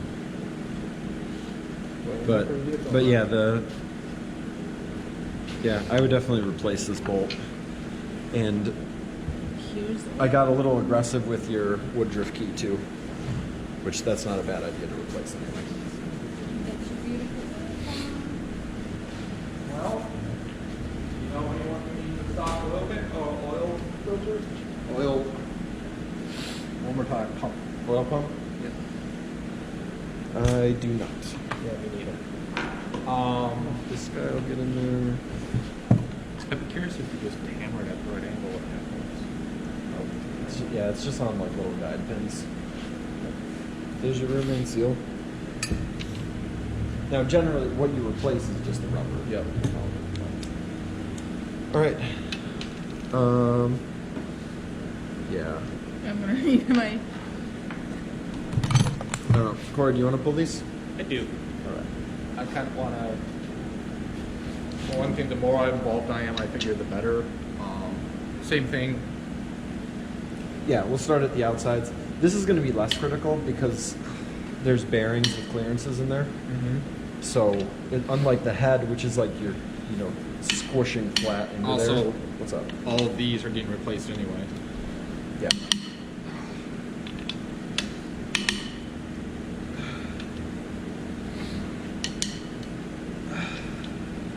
Do these also have washers? Nope.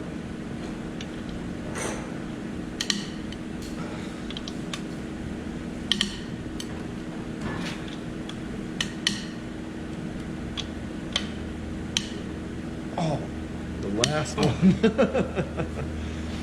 All right. Thank you.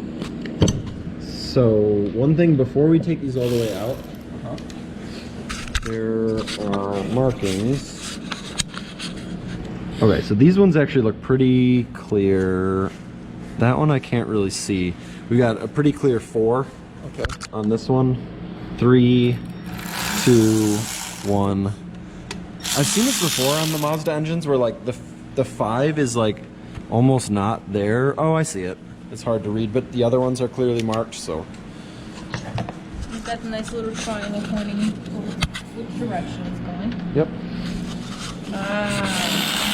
It's a beautiful smell. The smell, I don't know if anyone's watching, if they can tell us why the inside of the main bolts, the head bolts and the main bolts always just smell like Farts and burnt popcorn. farts and burn popcorn. I feel like that's a pretty accurate description.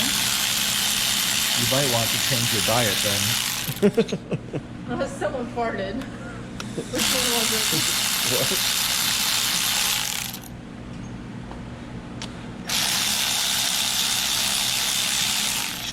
Where do we want to go with the crank? On the, actually, Kasha, you can clear kind of a spot here.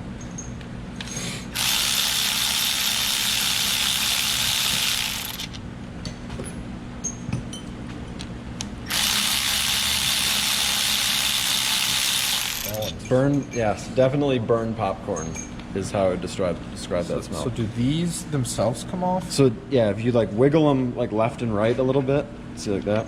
Oh, I see. Sometimes if they're stubborn, what you can also do is actually stick your bolts back in here. And use it that gives as you more leverage. Yeah. Yeah. Yeah, and so those are. So that's why I was confirming that they're all marked. Actually, Cory, you want to switch sides? Yeah, I do. I'll take this one. For now.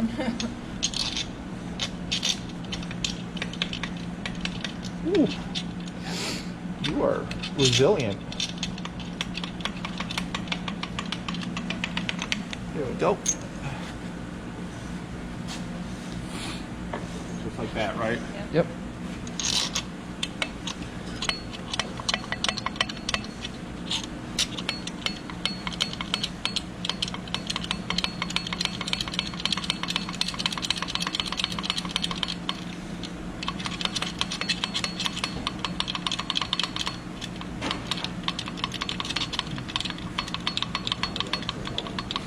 I think it's coming. Holy heck. There we go. There it is.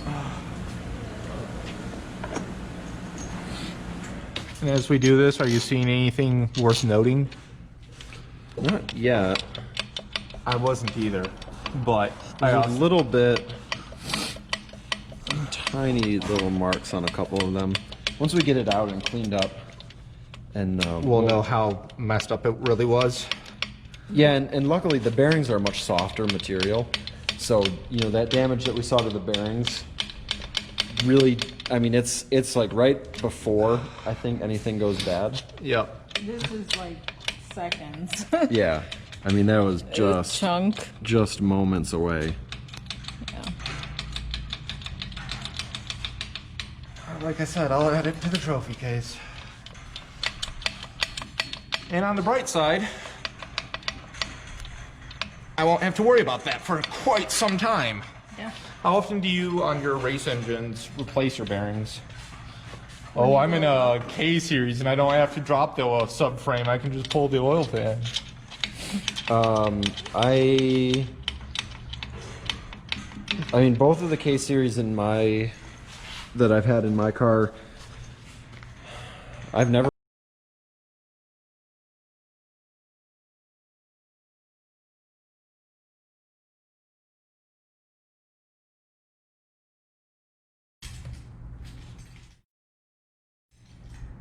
There we go. We're good now.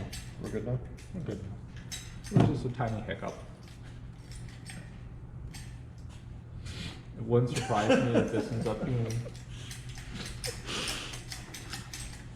two separate things on your page. I also don't know how much of that might have been clipped out because I only just noticed the network error. So you might have lost a little bit of content. And we're back. Yeah. All right.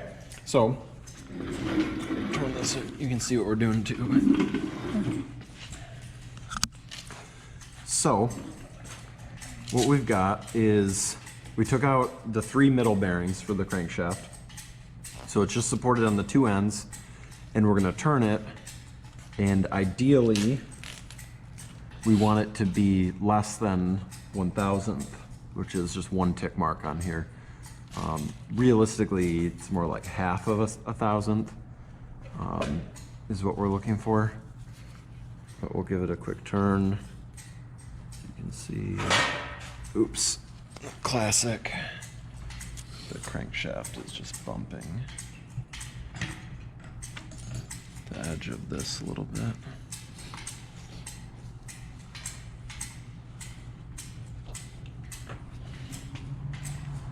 Let's see if that.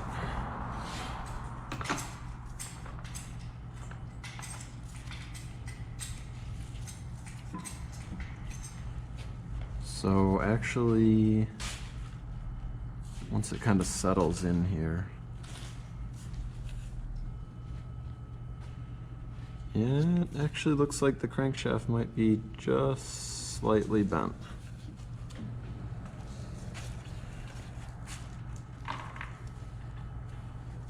It's like about 2,000th. So right there we're at 95. As we turn it around, there's 94. 93.5, depending on your angle there. Yeah, so we got about 1.5 thousandths. Of a bang. Yeah. Ideally, that's about 3 times What you want. what we would want to see. Now, luckily, that's something that, especially with the bearing damage that we saw on there, what I was going to recommend anyway. Is a new crank. No. No. There's a shop that we've used a bunch of times that usually for on the order of like 120 to 150 bucks, they'll take the crankshaft, put it on their balancing rig, spin it, make sure it's perfectly balanced, and that's where you see, Corey, you see these little like divots in here where it's like they took a drill and just kind of touched it down in a few places. Actually, there's a few pretty big ones here. But that's part of the balancing process. They remove a little bit of material there from the factory.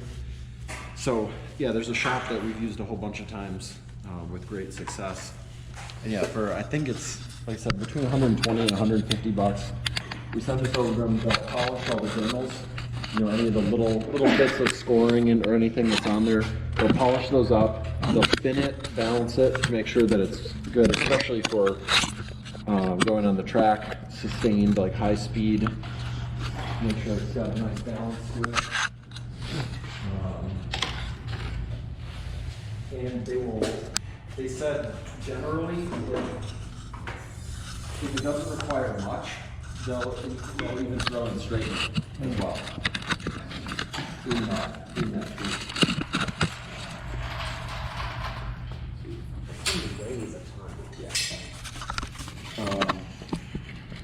Yeah, so balance, polish, and straighten for less than what a used crankshaft would go for. Well, I was wondering to what extent would that be an option for Devin, because he said his crank was pretty messed up. Yeah, the problem with his, so when we measured his, it was coming up on the order of like 15 to 20 thousandths. And that was just on the little snout on the end. And mine was what, 3? 1.5. Yeah, 3 times the limit. The limit is about half a thousandth. So yeah, his was around 10 times more than yours, and all in a very specific location. And then on top of that, there was, you know, wear and damage from it bouncing around. Right. That's but so his crankshaft came up right around spec, like half a thousand. But we sent it out for balancing and polishing as well.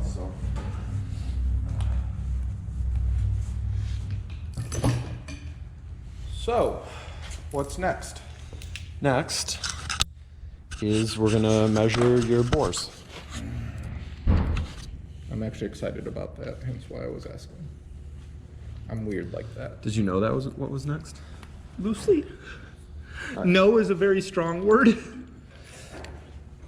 And we had talked about it a little bit. All right. I've been trying to help out a little bit with putting some Yeah, stuff back. Loosely organized here.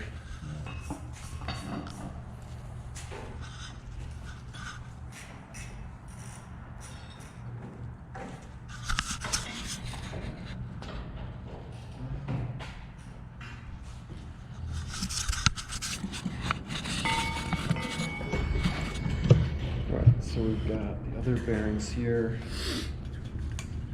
So when you guys were looking at the bearings, look like, yeah, little scoring on a couple of them. I mean, it's always hard to say exactly, but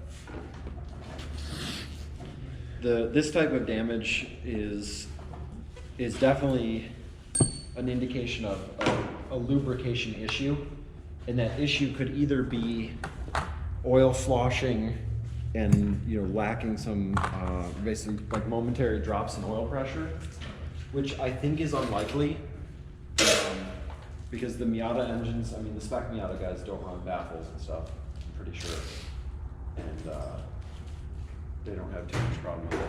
I'm guessing it may have just been getting the oil a little hot and using essentially an oil that can retain more of its viscosity at higher temperatures is what you'd want.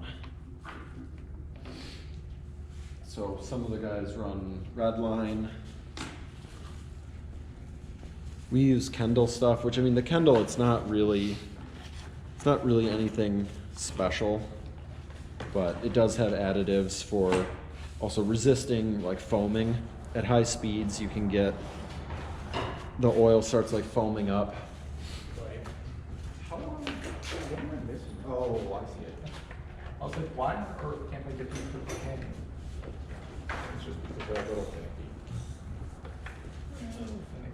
There we go.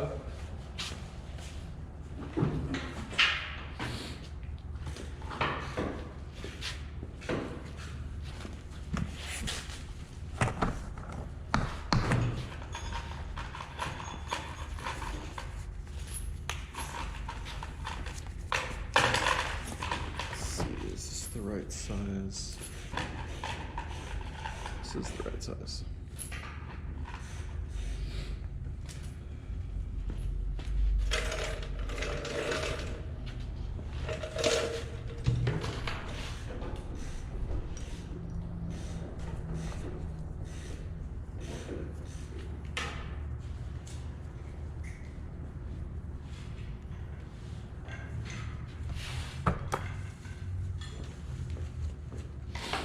Cool.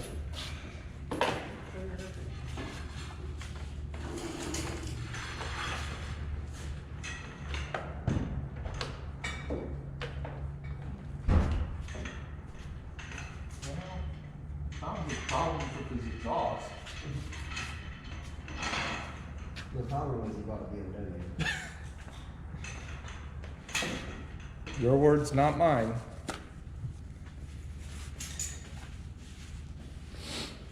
BMWs are actually really cool cars. It's just As long as you don't have to work on them. they're not that bad. They're pretty straightforward. Here's a 10. Well then, okay. Oh, found you. I found your phone.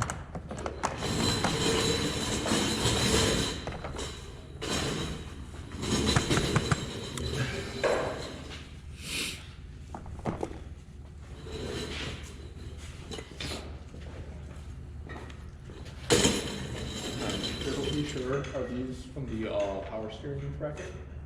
No. Oh, that's right there. Okay. I have no idea what those go to.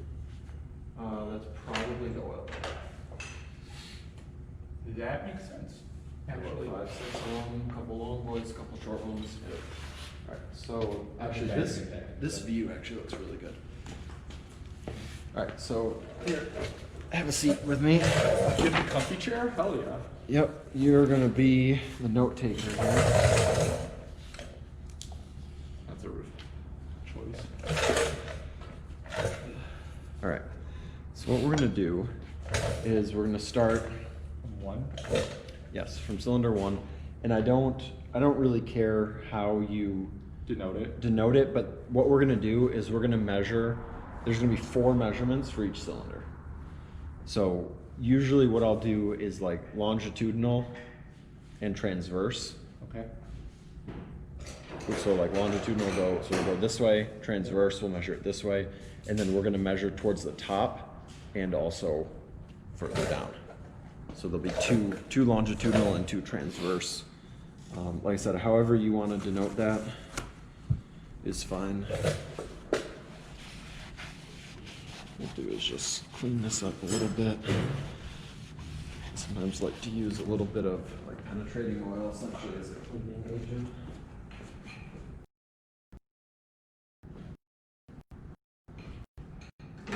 Which not only prevents any pull this off.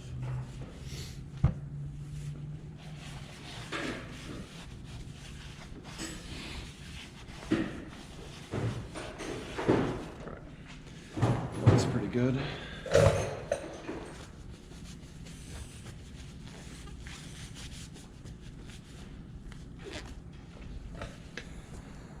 Alright, so I got my little stick here. So we use the little T-handle.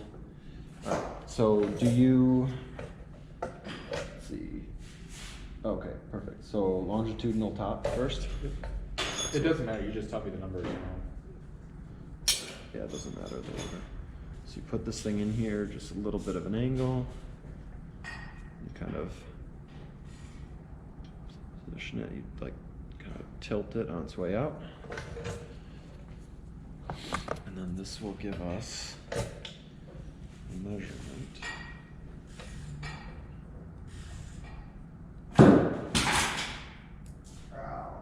You okay? You all right? Directly between the eyeballs. Between the eyes? What? The impact?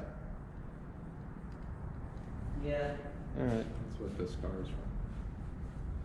Use the scar. Yeah, there's one blade on my. Oh. Nice. Well, I'm doing this like the hardest way possible. Just to be sure, longitude is this way, transverse is this way. Yep.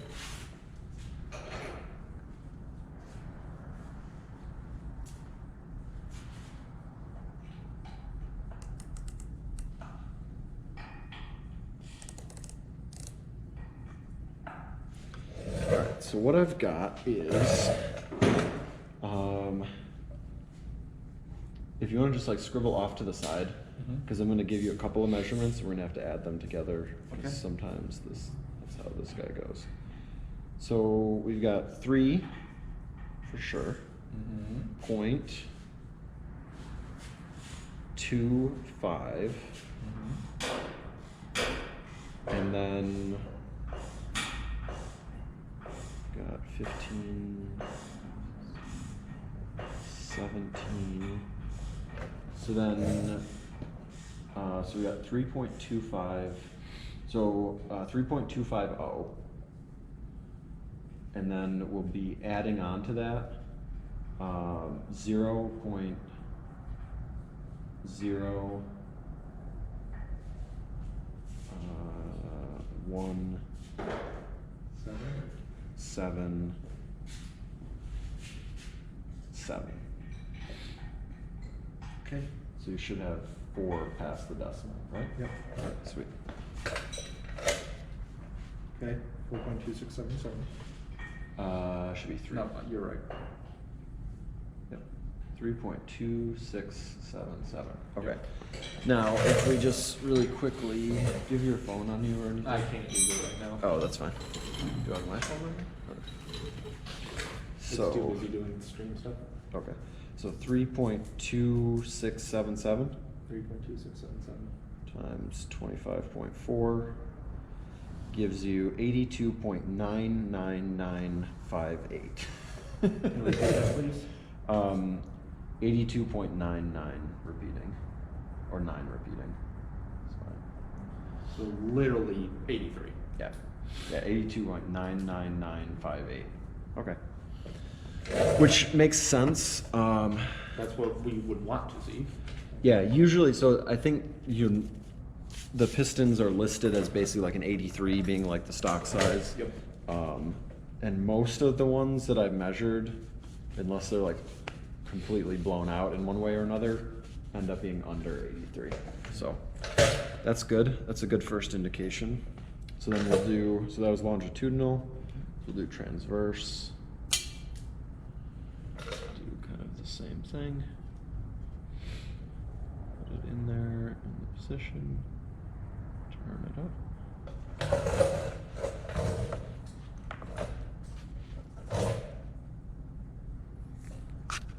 Where did you get 25.44 from? 25.4? Yeah. That is the conversion from inches to millimeters. 25.4 millimeters is 1 inch, unless I'm mistaken. But the fact that it came out to 82.999 makes me think that I got it right.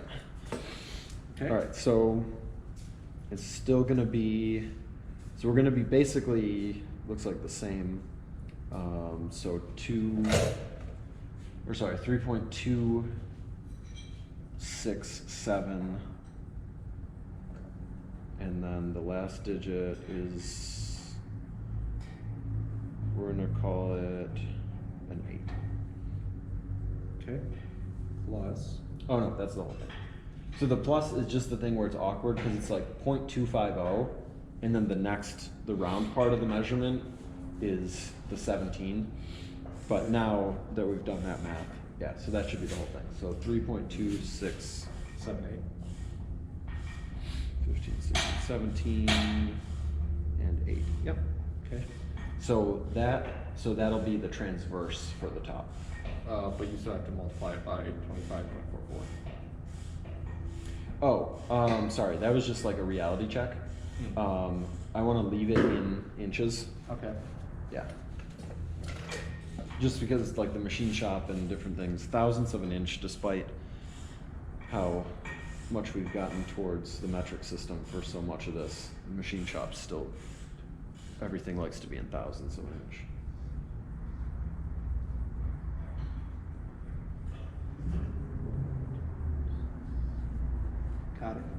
So what you see there is there's a that, thou difference. not quite, No? look again.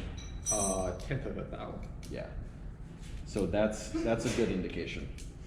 So basically the difference between these two measurements is your out of round, and we're looking for that to be under 1,000. Okay. And it's 1/10. That's literally the smallest increment that I can measure.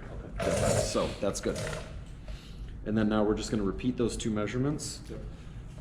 but just a little deeper into the bore, because now what we're looking for, Has it? is it tapered? Yep. And there may be a little bit of a difference there because that's where we were showing earlier on the stream, and maybe we can actually get a glimpse of it. Is that some of them we could actually see the cross hatching was worn off of there. Yeah, and you can see a little bit here too. We can see in that middle section some of the cross hatching has been worn off. Now that being said, the depth of the actual crosshatch pattern is incredibly small. I would want to say fractions of 1,000. Does that angle still look good? Actually, I wonder if I can see a little more what I'm doing. All right, so now we're gonna check just a little deeper in the bore here. I'm gonna go longitudinal.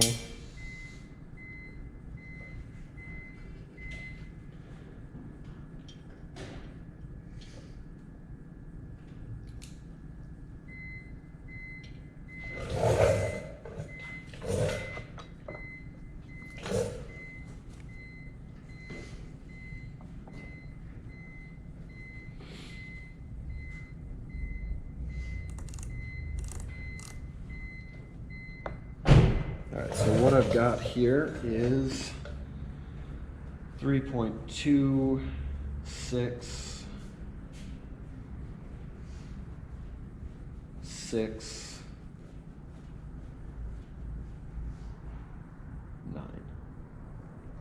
So that one is about, well,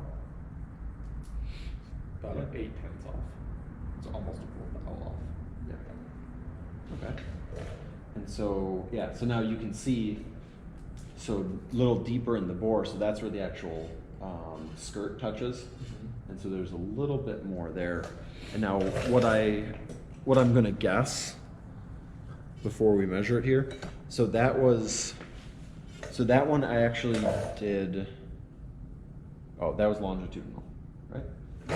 Whatever I said before is what it is. Okay, so my mistake. So that was longitudinal, so that actually was not the piston skirt contact location. The next one will be. The next one will be. Okay. So this is the one where I might expect to find a little bit. Of the wing.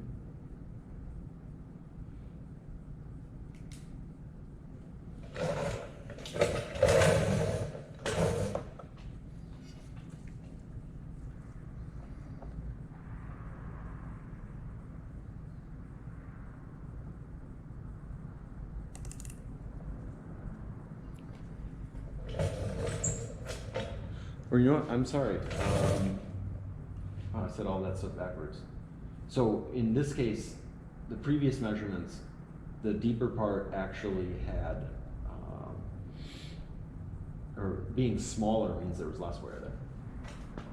That's actually tighter down there.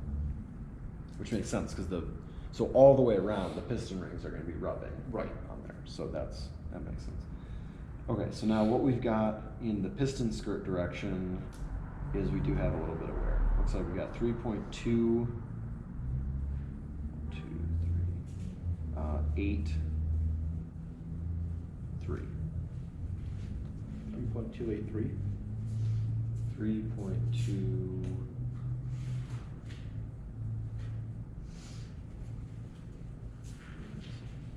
Oh, sorry. 3.2683. Yeah, so it's a little bigger down there. They're all still within a thou of each other, but, well, I guess this one is actually closer to 2,000. Okay. Yeah, so we'll check the rest of them. I mean, that's definitely not as bad as, you know, actually, if we go back a page or two in this, my trusty notebook, there's Devin's measurements.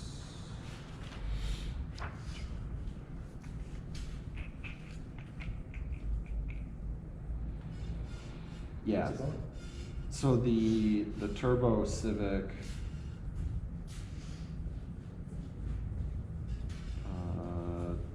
there's like 6,000s, 5,000s. Yeah, so that one there was no question. That's okay. That's what I want to make sure I wasn't getting confused. So 10,000s or thousands. But no, we found, you know, like 3,000 to 6,000s difference. So far, at least on cylinder one, I mean, you're within kind of the ballpark that it would be, you know, a judge. They're all like this when you get it machined.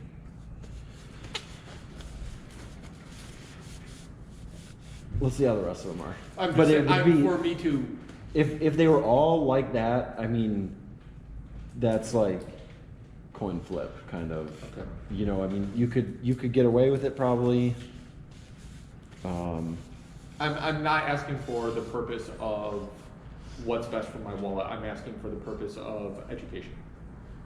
So, and see, that's the trouble with any kind of engine stuff is when it comes down to it, there's going to be, you know, sort of like if it's not in spec, it's not in spec. Mm-hmm. And with that, I would say I'd have to like look at it. It's a lot easier to look at it once you kind of subtract all of them and sort of look at the actual differences all there. But I mean, some of those are over 1,000 off of each other. And the other thing too would be to measure the stock pistons and see what the piston to wall clearance is. I'm really curious about that. Actually, let's do that. That's super easy. So here's piston number one.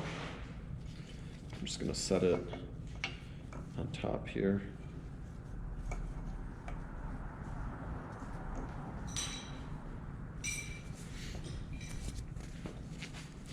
Yeah, so with engine building, there's a spec, and if you're out of spec, you're out of spec. So, you know, if you just go by the book, and then you say, yep, we're out of spec, then it needs to be machined. That's it. But there's out of spec by 1/10,000th, and there's out of spec by 1,000th, and there's out of spec by 5,000th. So, you know, at a certain point, you know, there isn't really going to be very many engine builds out there. I'll say outside of, you know, maybe professional race team type of stuff. There's not going to be very many engine builds where oh no, I shouldn't say that. There's plenty of engine builds where every last detail is in spec. But, you know, for your weekend track car, could you potentially get away with it? We did have a question to see if this is all typical for a 162 or a 160K engine. A lot of what you're seeing. I would say the bearings themselves, what we saw with those, are not typical. No. Bearings, anytime there's any amount of wear to a bearing, to me that automatically says that there was a lubrication issue, either ongoing or even just for a few moments, you know, on the track at some point. The cylinder wear, I would say, is we're right in the ballpark of like, you know, we're right on the edge of being in spec, a little bit out of spec. That's what I would expect to see.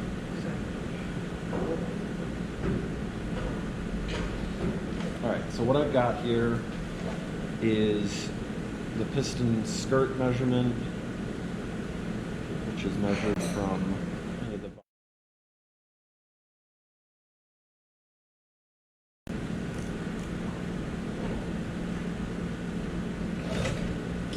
So what I've got for a piston is 3.26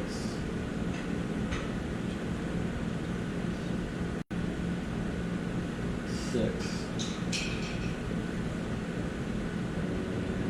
Let's say 3.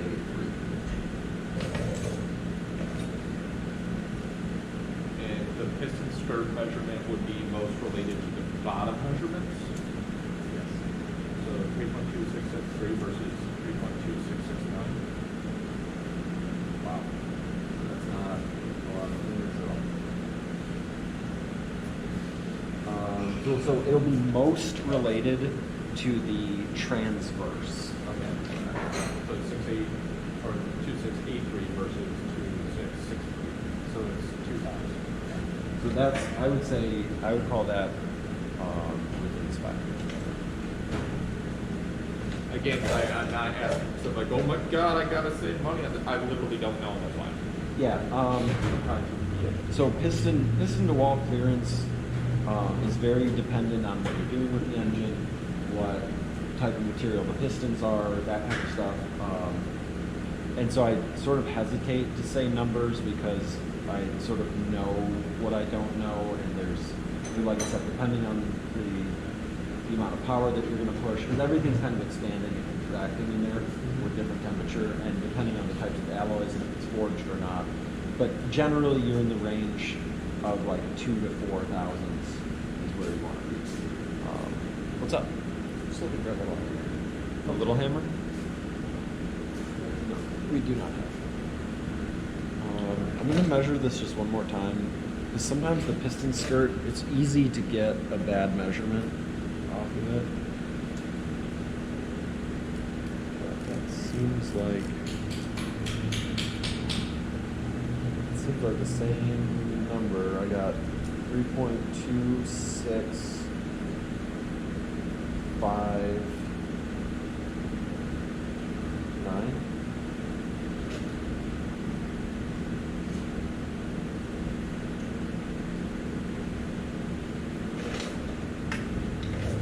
In that case, we've got first 8.3 and 5.9. We got 2.5.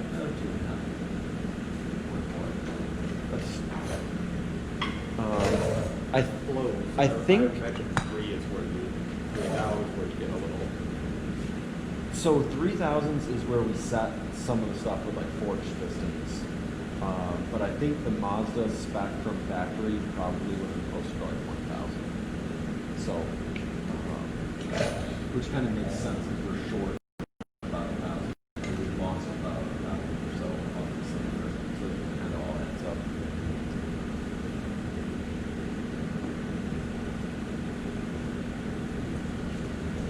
All right, so this is just where I'm measuring. Yep. I'm ready for the next readings. And as we talked about a little bit the other day, it looks to me that aftermarket pistons start at 85.5 millimeters. But the 83. I'm sorry, yes, 83.5. And what we're measuring right now, they literally just went big. Oh yeah, and that's by design. Yeah. Is that And because so as you can see here, 83.5 and versus like 83.0, or we're at 82.9. But even like the 0.9 represents a 0.9 to 0.8 in what we're measuring as a mile, right? 10th of a millimeter. Yeah. So the idea is that you would never be able to just shove them in. right, and not only kind of it makes it a little bit idiot proof, but also the fact that then when you get it machined, you hand them over the pistons and the block, and you tell them the clearance. It's like I don't care what the diameter is. Yep. You know, if your 83.5 pistons are actually 83.501, whatever, they become basically at that point assigned to an individual cylinder. Because even if those pistons aren't, if they're a thousandth of an inch different from each other, it doesn't really matter. Now they've been assigned to a bore location. Exactly. That makes sense. Yeah, and when you look at a half a millimeter, so then that's a quarter of a millimeter radially that you're taking out.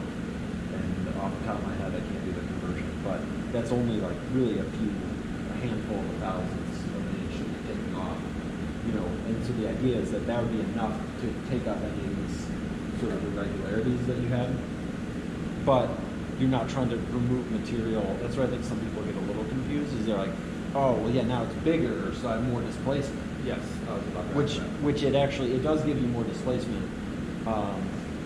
And I've done the calculations before, and it's an incredibly insignificant amount. Well, and that's where I'm confused again, because the pistons I was looking at, they list different compression ratios. Yeah. I know right now that's a 9-to-1, but the pistons, the next closest match was 8.8-to-1. I would expect it to be like 9.2-to-1. I would have expected the ratio to go up, not down. Oh, okay, so compression ratio, that's a good question. So the compression ratio is just basically how much volume is in the cylinder at when the piston, here, I got visual. We also talked about that. Yeah, that's good, it's on the screen. Yep. So it's the actual volume when the piston's at the bottom, there's an amount of air inside there, and then the head is almost completely flat to the top. It's got, a little bit of a shape. So it's, that cylinder in there, right? You got a diameter and a height, and then there's a little bit of geometry at the top, but it's basically just a cylinder. And then when it comes up to the top, you've got a much, much shorter cylinder. Yep. And that's your ratio, right? That ideally, or in a 9-to-1, the amount of volume here is 9 times bigger than it is when you're up here. And so to change the compression ratio, you're adding usually material to the top. That's where you hear about like Hemis, where it's like round on the top, like a hemispherical shaped cylinder. In most Japanese cars and most American cars these days, they have these reliefs in here to clear so the pistons the valves don't touch the pistons. And what they'll do is they'll just kind of follow that angle and start to build sort of like a pyramid up in here. So the valves come in at an angle. And so now when you're at the top, whatever little bit of volume was there, you filled some of it in with material. And so now your ratio from the bottom to the top has changed. Yep. Yeah, and going from, this would be a 9-to-1, going to an 8.8-to-1, you're not going to really see any difference. Tiny compression ratio changes aren't going to really do anything substantial. And then when you're visualizing all of this, the diameter of the piston, if you go from a 80, this would be an 83, essentially an 82.9 to an 83.5, you're talking about half a millimeter. Yep. Like if I showed them to you, you wouldn't be able to tell me which one it is. And so now, so now your cylinder, the head geometry is the same, assuming the piston is identical.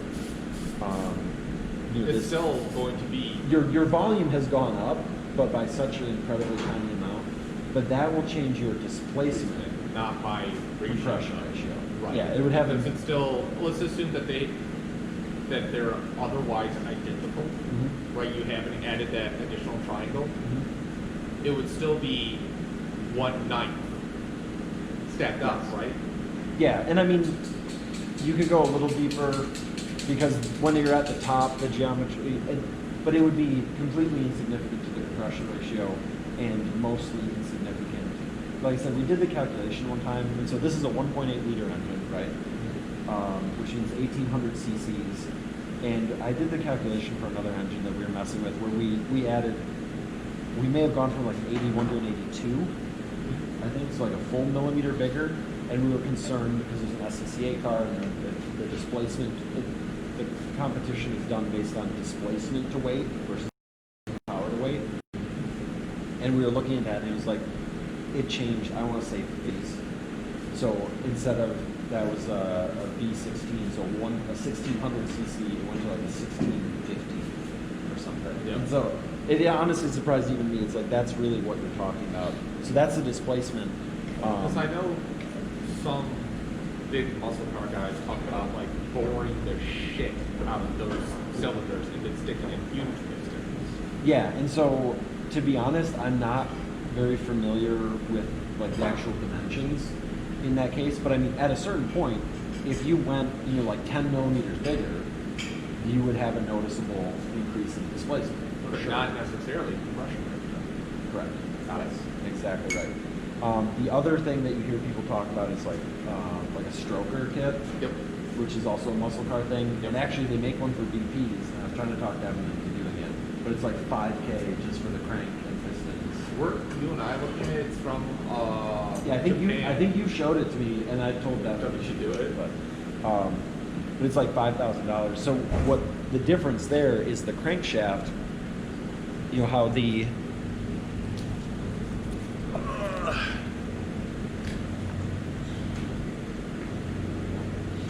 so how there's the offset, right, between the journal or the main bearing and the rod bearing.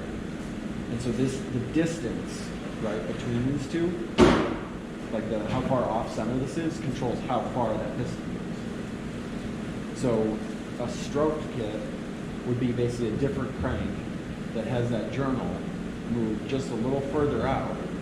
So then every rotation, the piston is traveling further. And so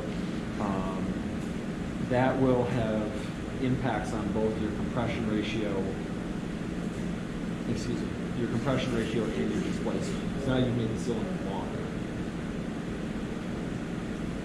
But, so that's really, I don't know if I want to say the easiest way, but it's definitely one of the most straightforward ways to add a lot of displacement to an engine. The only difficulty, Well, also if you bore the block, you compromise the structural integrity potentially. yes, yeah, I mean, ultimately, you can see how close together these, If they're closer together, pistons the are- more likely are to do some serious damage. Yeah. Growing up, I used to watch a lot of time. Oh, yeah.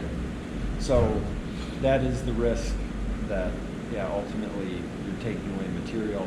And what you can't really see on the Mazda block, but is much more evident on the Honda blocks, is that these cylinders are just sort of like floating around in a bath of poo. You know, they're not solid all the way through. Actually, are we still on the mic for the GoPro? So like you can see over here, this Honda block, this is actually a good example of higher compression pistons that have, sort of the tops built up of them. But you can see where the actual cylinder is just sort of floating free in there. I mean, it obviously doesn't move around, but you can see where there's just water on the outsides of those cylinders. So if you start taking away too much material, what'll happen is those cylinder measurements that we were doing will get out of whack by a lot really fast.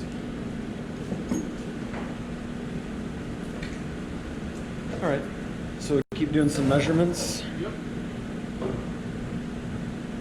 I'm actually just going to take a quick break. Get back to the measuring.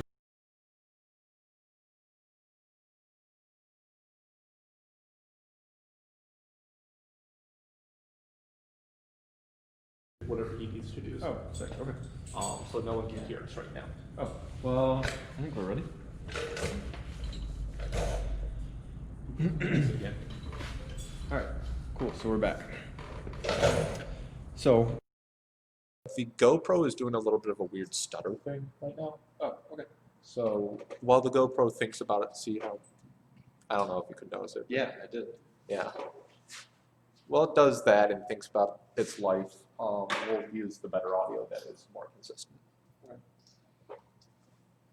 Good. All right, back to measuring. Oh, so I'm gonna clean up these cylinders. I wiped down the one, but I didn't do the other three. So this is one of those things that if we had all the parts sitting here, and if we were hacks, we could already have the engine back together. Yes.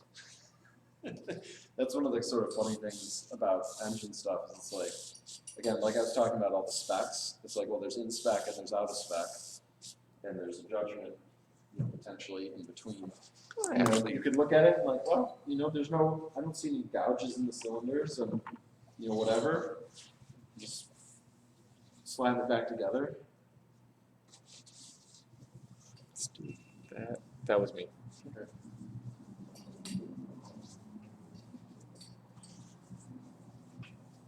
Now.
Okay, I reset the GoPro stream so that you can have less of it. Oh, okay, good. Nice and smooth.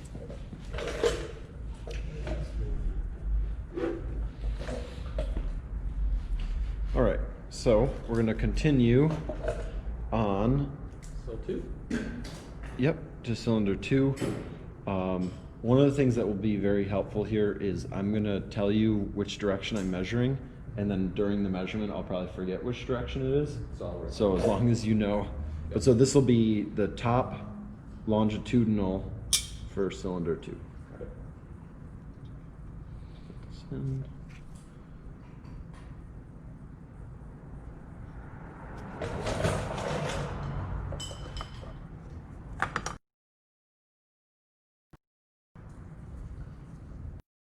that angle. Does that catch what I'm doing over here? It does. Does it? Okay, good.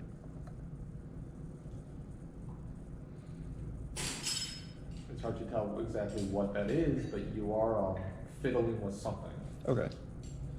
Yeah, I mean, you're not going to be able to read the measurement from the video, but.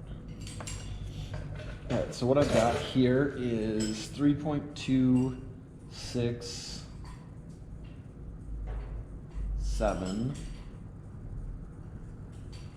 That sounds very familiar. It is the same. Is that the exact same measurement as cylinder 1? Yes. Cool. Which, that tells me 2 things. Well, them being that consistent is definitely a good thing. But I also like to see stuff like that because on the scientific side, it tells me that my technique is probably pretty consistent.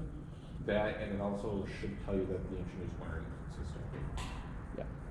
And that surface that I'm measuring is in a spot, the ring will touch there, but it should have pretty minimal contact in that location. So it should be pretty close to like what Mazda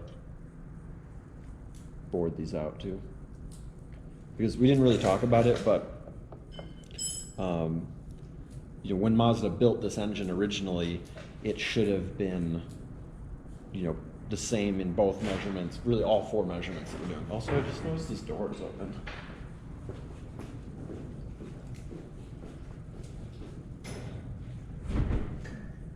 All right, so what I've got is, oh my, is a very different measurement. Jot this one down like off to the side. I'm gonna redo this because this, I wanna double check this. Okay. Is, there can't be any way that this is right. I've got like 2.3. Oh, 2.3? Or sorry, 3.3. There's no way that this is right. 3.3. There's no way that we moved a 1/10 of an inch. Let me just double check. Although I will say that it does seem to fit in here nicely. So this will be transverse top. Yep. Yep.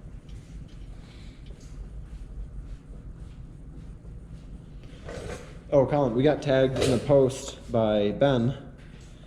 He took his the ND that we just put together. He took it on like the actual like car and driver test loop and a bunch of stuff. So we put Flying Miata sway bars, Flying Miata lowering springs, all onto his like stock Bilsteins. I believe he's got the club, so it's got the stock Bilsteins. The ND that got picked up today. Yeah. Oh, what do you do? He took it on, like, Car and Driver has like a specific like loop that they go through. Yeah. It's like, I don't know, 10 miles or something. He took it around through that. They use it to like evaluate cars. It's just like public roads, but they're sort of specific.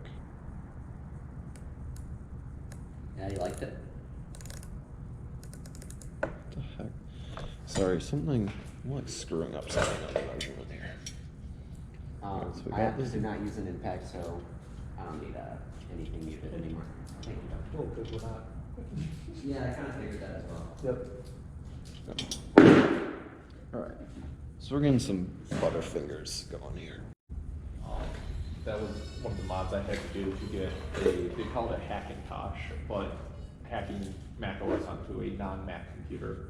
Macs don't support certain wireless chips, so Oh. you have to modify them. Alright, so I've got 3.2, 6, 8, 7. So that is 1 thou difference. Okay. And does that make sense to our other top longitudinal? I'm gonna run it one more time just for fun, because this measurement now is like the 4th time I've done it before I got a measurement that made sense, so.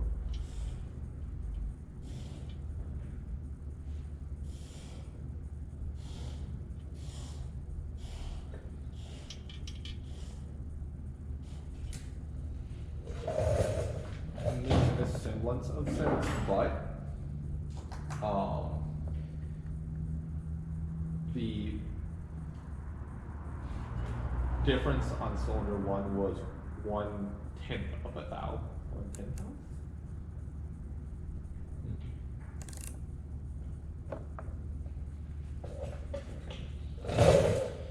Oh man. Different numbers? Yeah. What are you getting? Now I got 3.26, 6, 6. That's a pretty big change. Yep. Well, it's somewhere in between those. Presumably.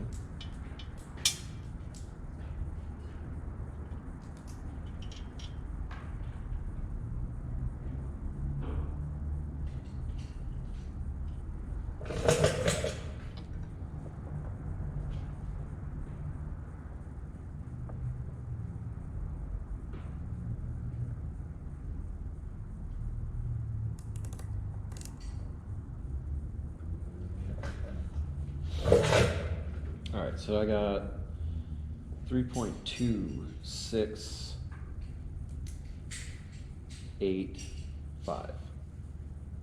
Is that your final offer?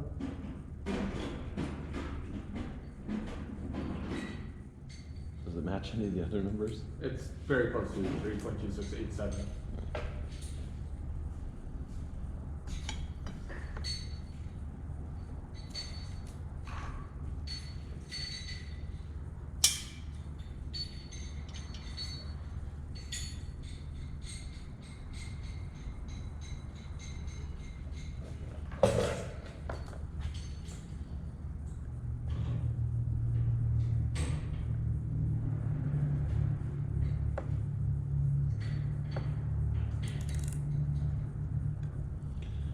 Let's see, 3.2687. 8. 8. Okay, so I think that gives us a pretty good idea of where we're at with that.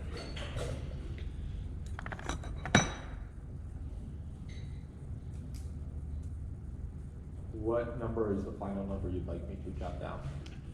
I've got 3.2666, 3.2685, 87, and 88. 87.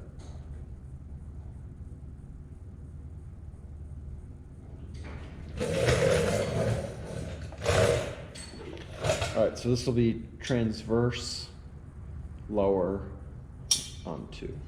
Transverse lower.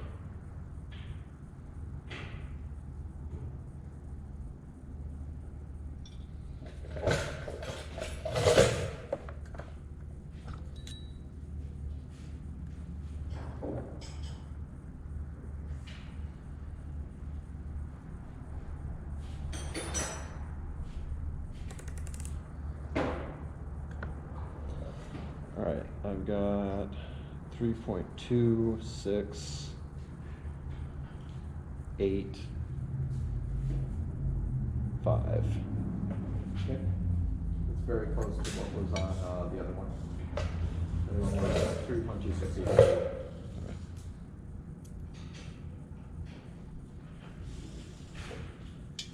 Now longitudinal bottom. Oh, I'm sorry. Huh? The previous one was definitely longitudinal, despite what I said, if I said that. Okay. This one will be transverse.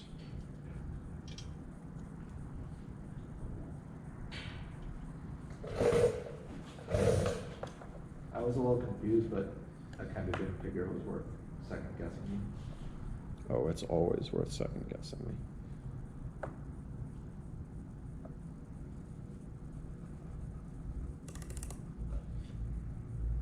All right, I got 3.268.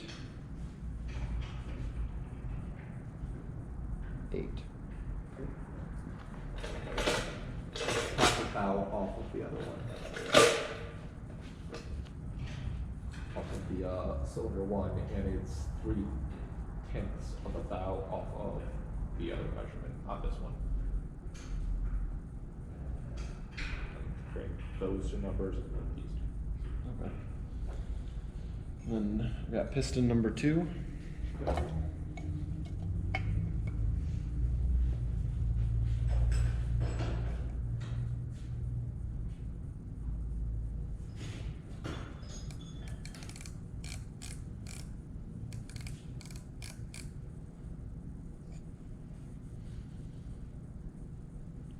All right, I got 3.265.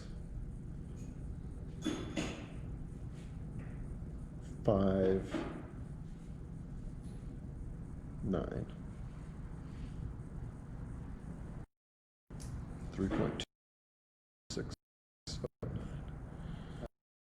Tenths off of number 1.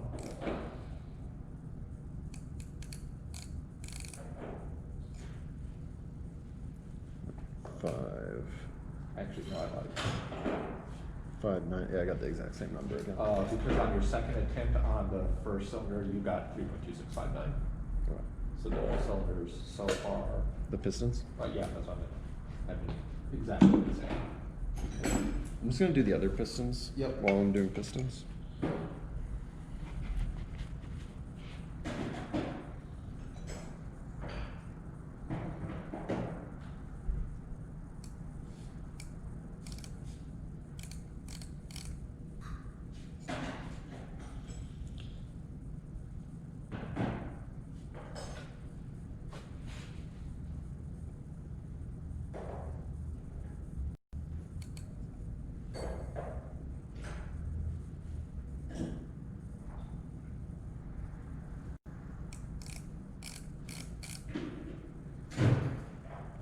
This one I've measured several times, and I'm getting 3.266.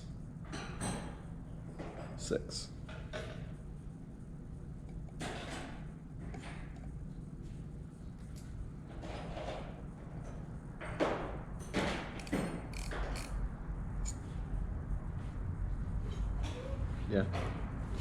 666 for cylinder 3. So. I was just looking at something.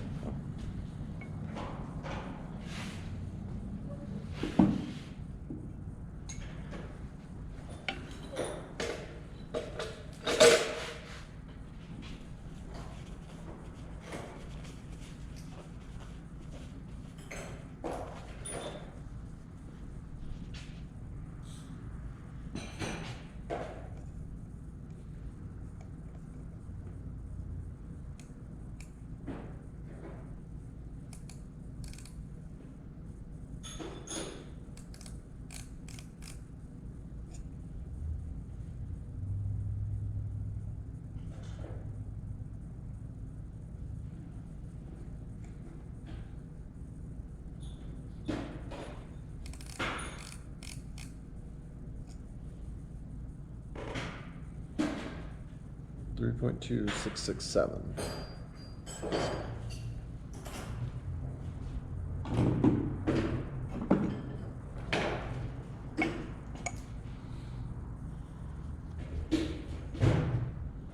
This is cylinder 1.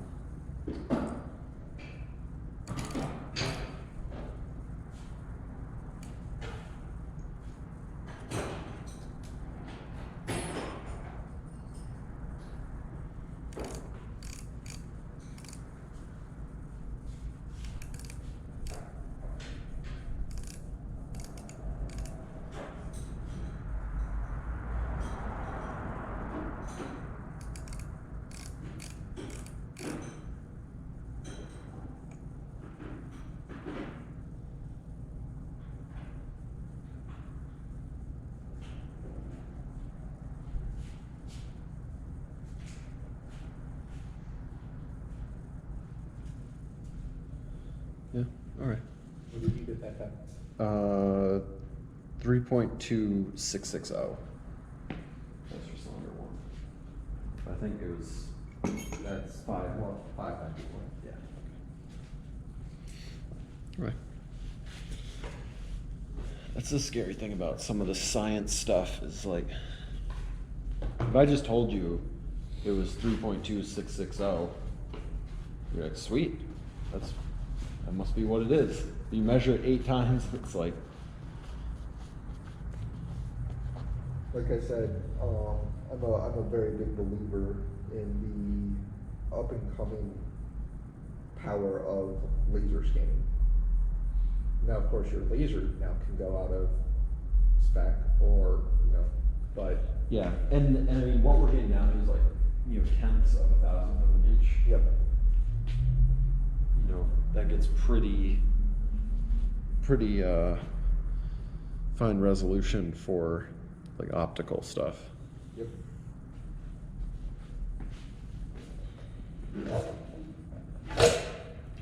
All right, so we're gonna do longitudinal top Yep. for cylinder 3. Yep.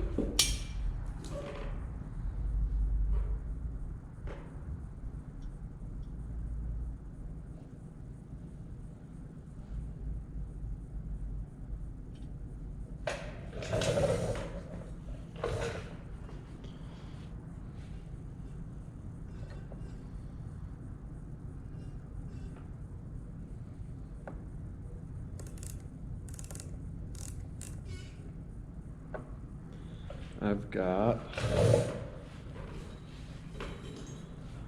looks like 3.2680.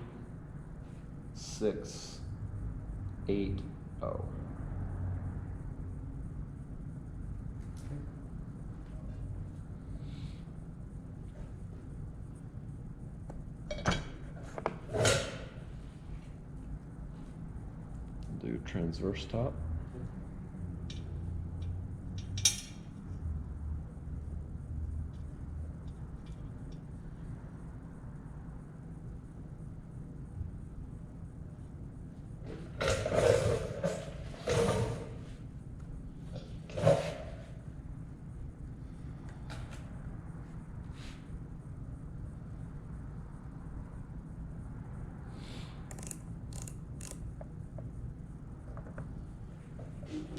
Got 3.26.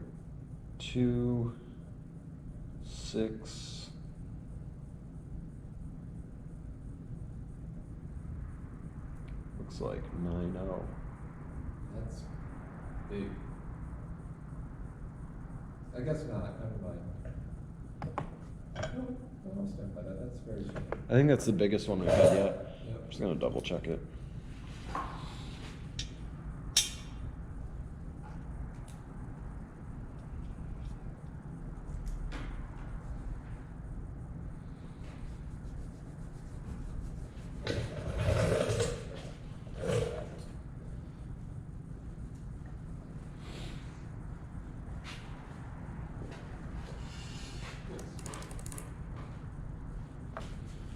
All right, this time I came up with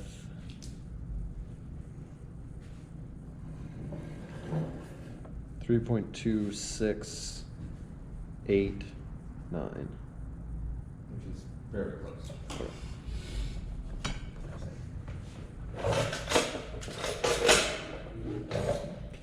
All right, so we're gonna do transverse lower. Do you mean longitudinal lower? Yes.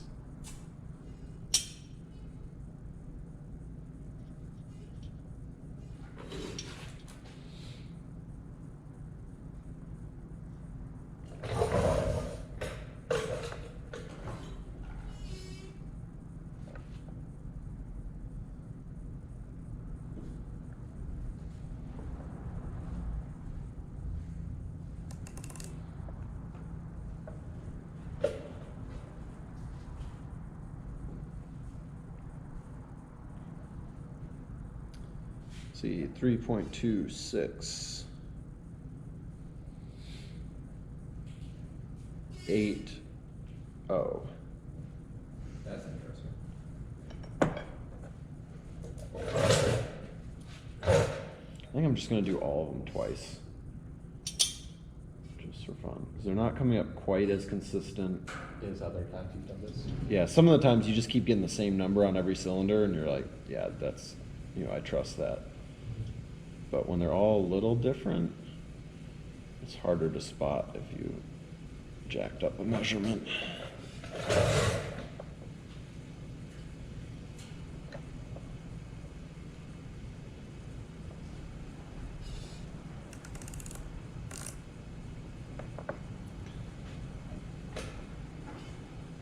So this time I got 3.2683. And was that transversal bottom? No, longitudinal. I did longitudinal the second time. I think it came up, what, a couple of tenths different? Yep. Yeah.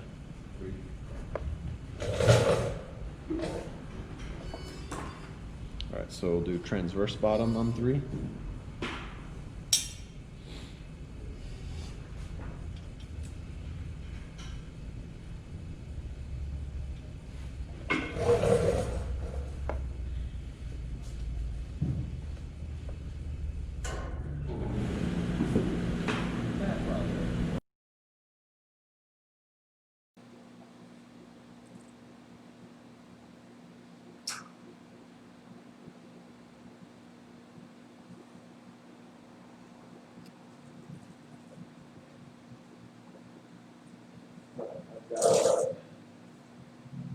So this is transverse bottom. I've got 3.2690.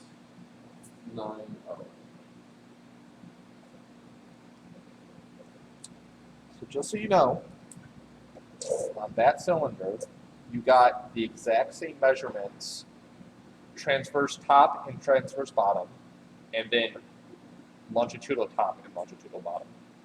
Nice. So that means that would be saying that there's some wear on it, but there's not taper. So there's essentially, from these measurements, we can pick up And the wear is 1 thou this way. in the transverse direction. No, longitudinal. Because transverse is 269, longitudinal is 268. Yeah, so the bigger number, it means materials are the same. Ah, that's right. Okay. So that makes perfect sense. That that's where the piston contacts the other side. So Okay. okay, good. Did that piston also have some of the biggest measurements? No, not that one. That was 2666. Or sorry, I mean biggest, like the largest number.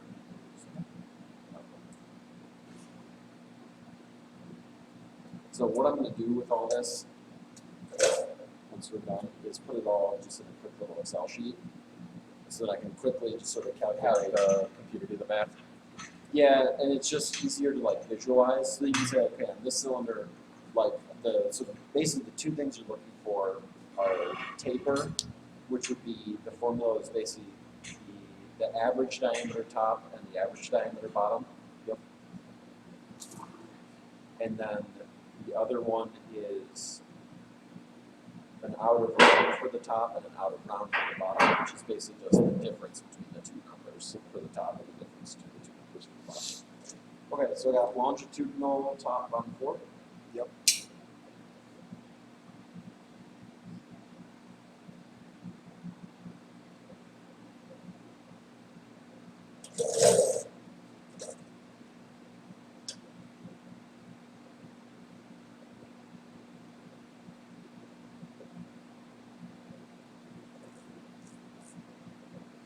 Longitudinal top on 4.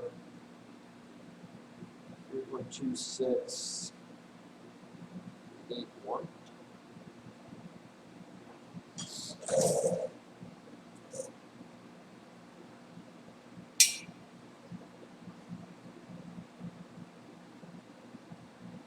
I'm just redoing the same.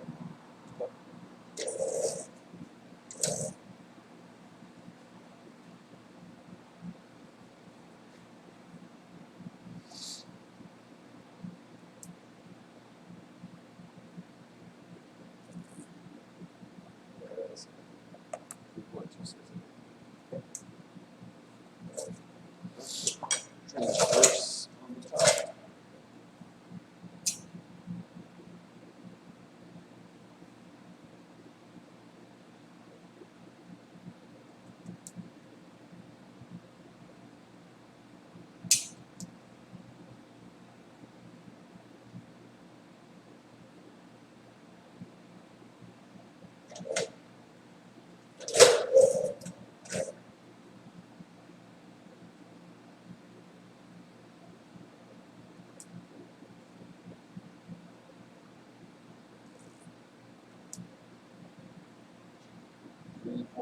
.2691.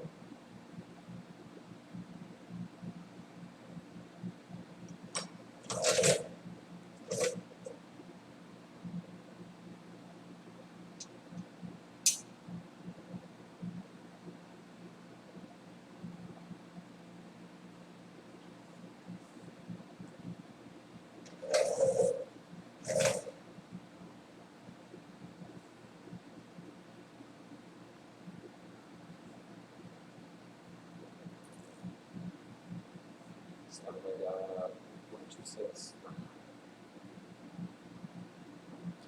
That's really same. Yep.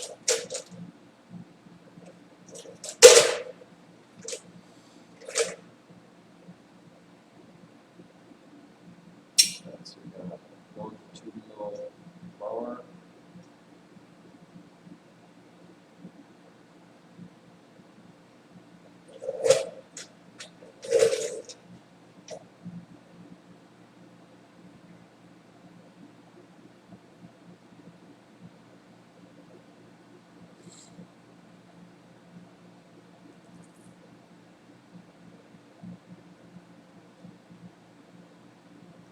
.2682.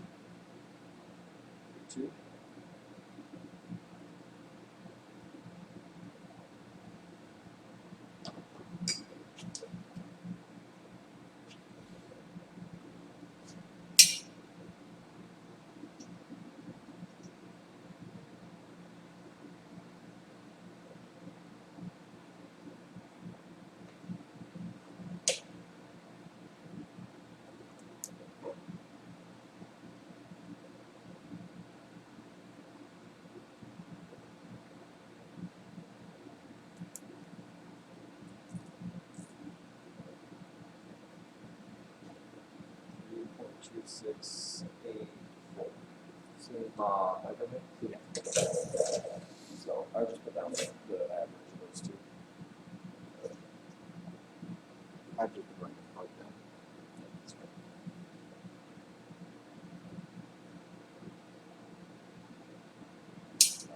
That was longitudinal. Lower, this is transverse level.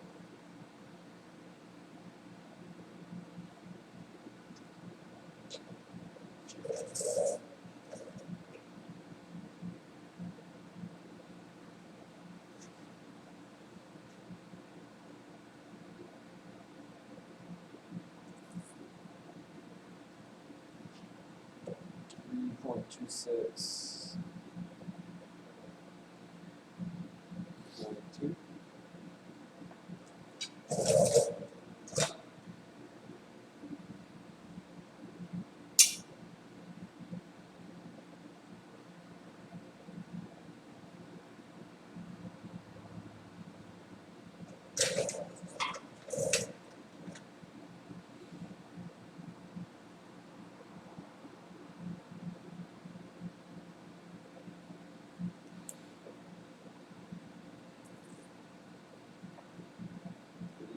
.26. No, no.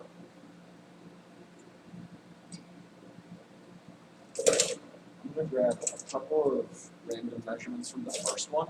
So I think the first one we didn't know what to expect, and we just sort of didn't even like question any of the numbers. Yep. So I'm actually just gonna do all four at once and just see if it lines up with stuff that we had.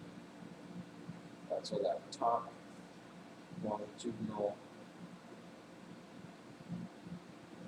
So I think a couple of them on cylinder 2, what was happening is that I wasn't tightening the end of this enough. And then when I go to measure it, funny stuff would happen. Which these measurements, it's always funny, you sort of get like a rhythm, then you start getting consistent numbers. Alright, so I got, so top transverse on cylinder 1, I got 3.26. So it's 7 9. Okay. And when you said, Or sorry, top longitude. Yeah. Yeah. Does that make sense with what we had before? It's 2/10 off. 2/10. It's 2/10 on the top. Yes. Yeah. Okay.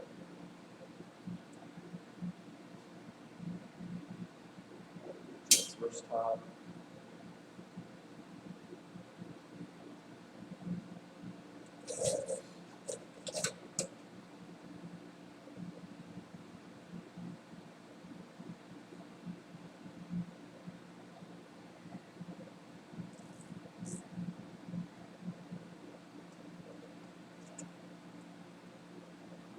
.268 6. That's 8 tenths difference. 8 tenths.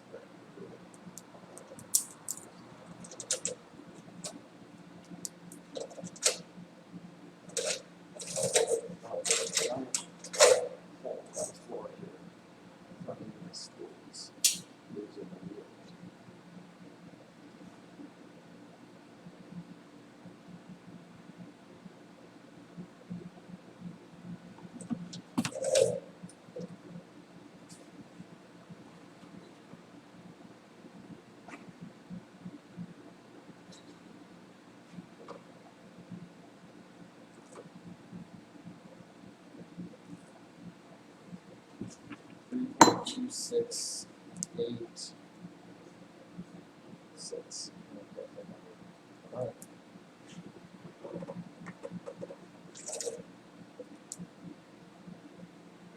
So we'll do transverse low, 1 double. Wow, yes.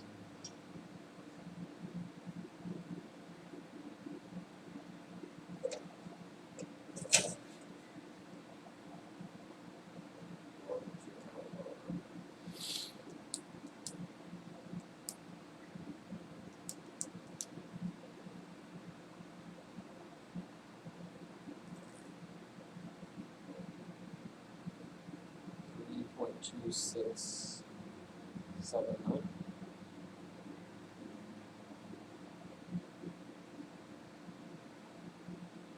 That's a full valve more than we got last time. But significantly more consistent with the numbers you were getting on other cylinders. Okay. What was the number I had before? 3.2669. 6 9. So.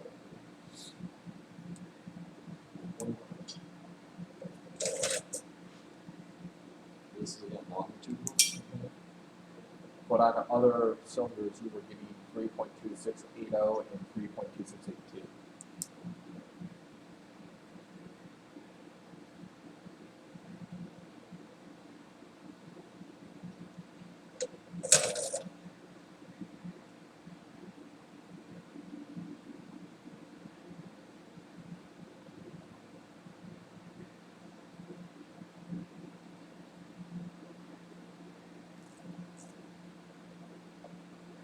Yeah, this time I got,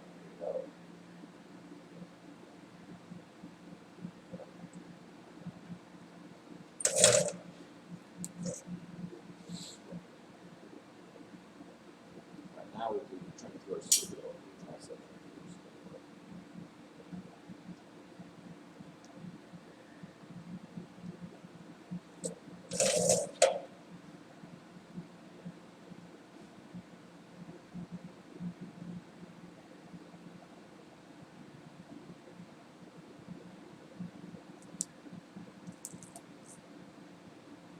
Right, this way I've got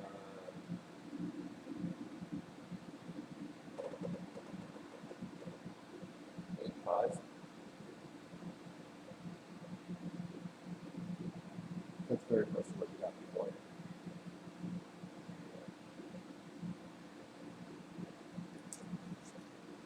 All right, so now, what I would like to do.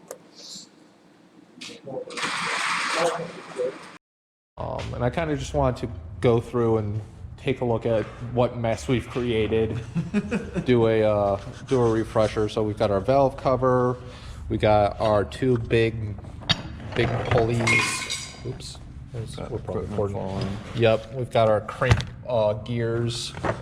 The entire intake kind of came off all as one piece, including the fuel rail. I need to make a note about one of the injectors.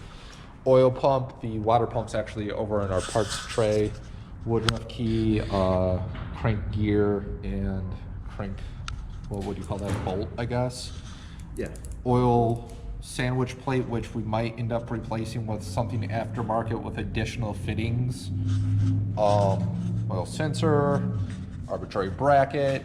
All of this is actually more or less scrap to me because I'm replacing it with extended strength studs. We got our crankshaft, which will need to be sent off and rebalanced and cleaned up a bit. Yeah, we're gonna do polishing, balancing, and straightening.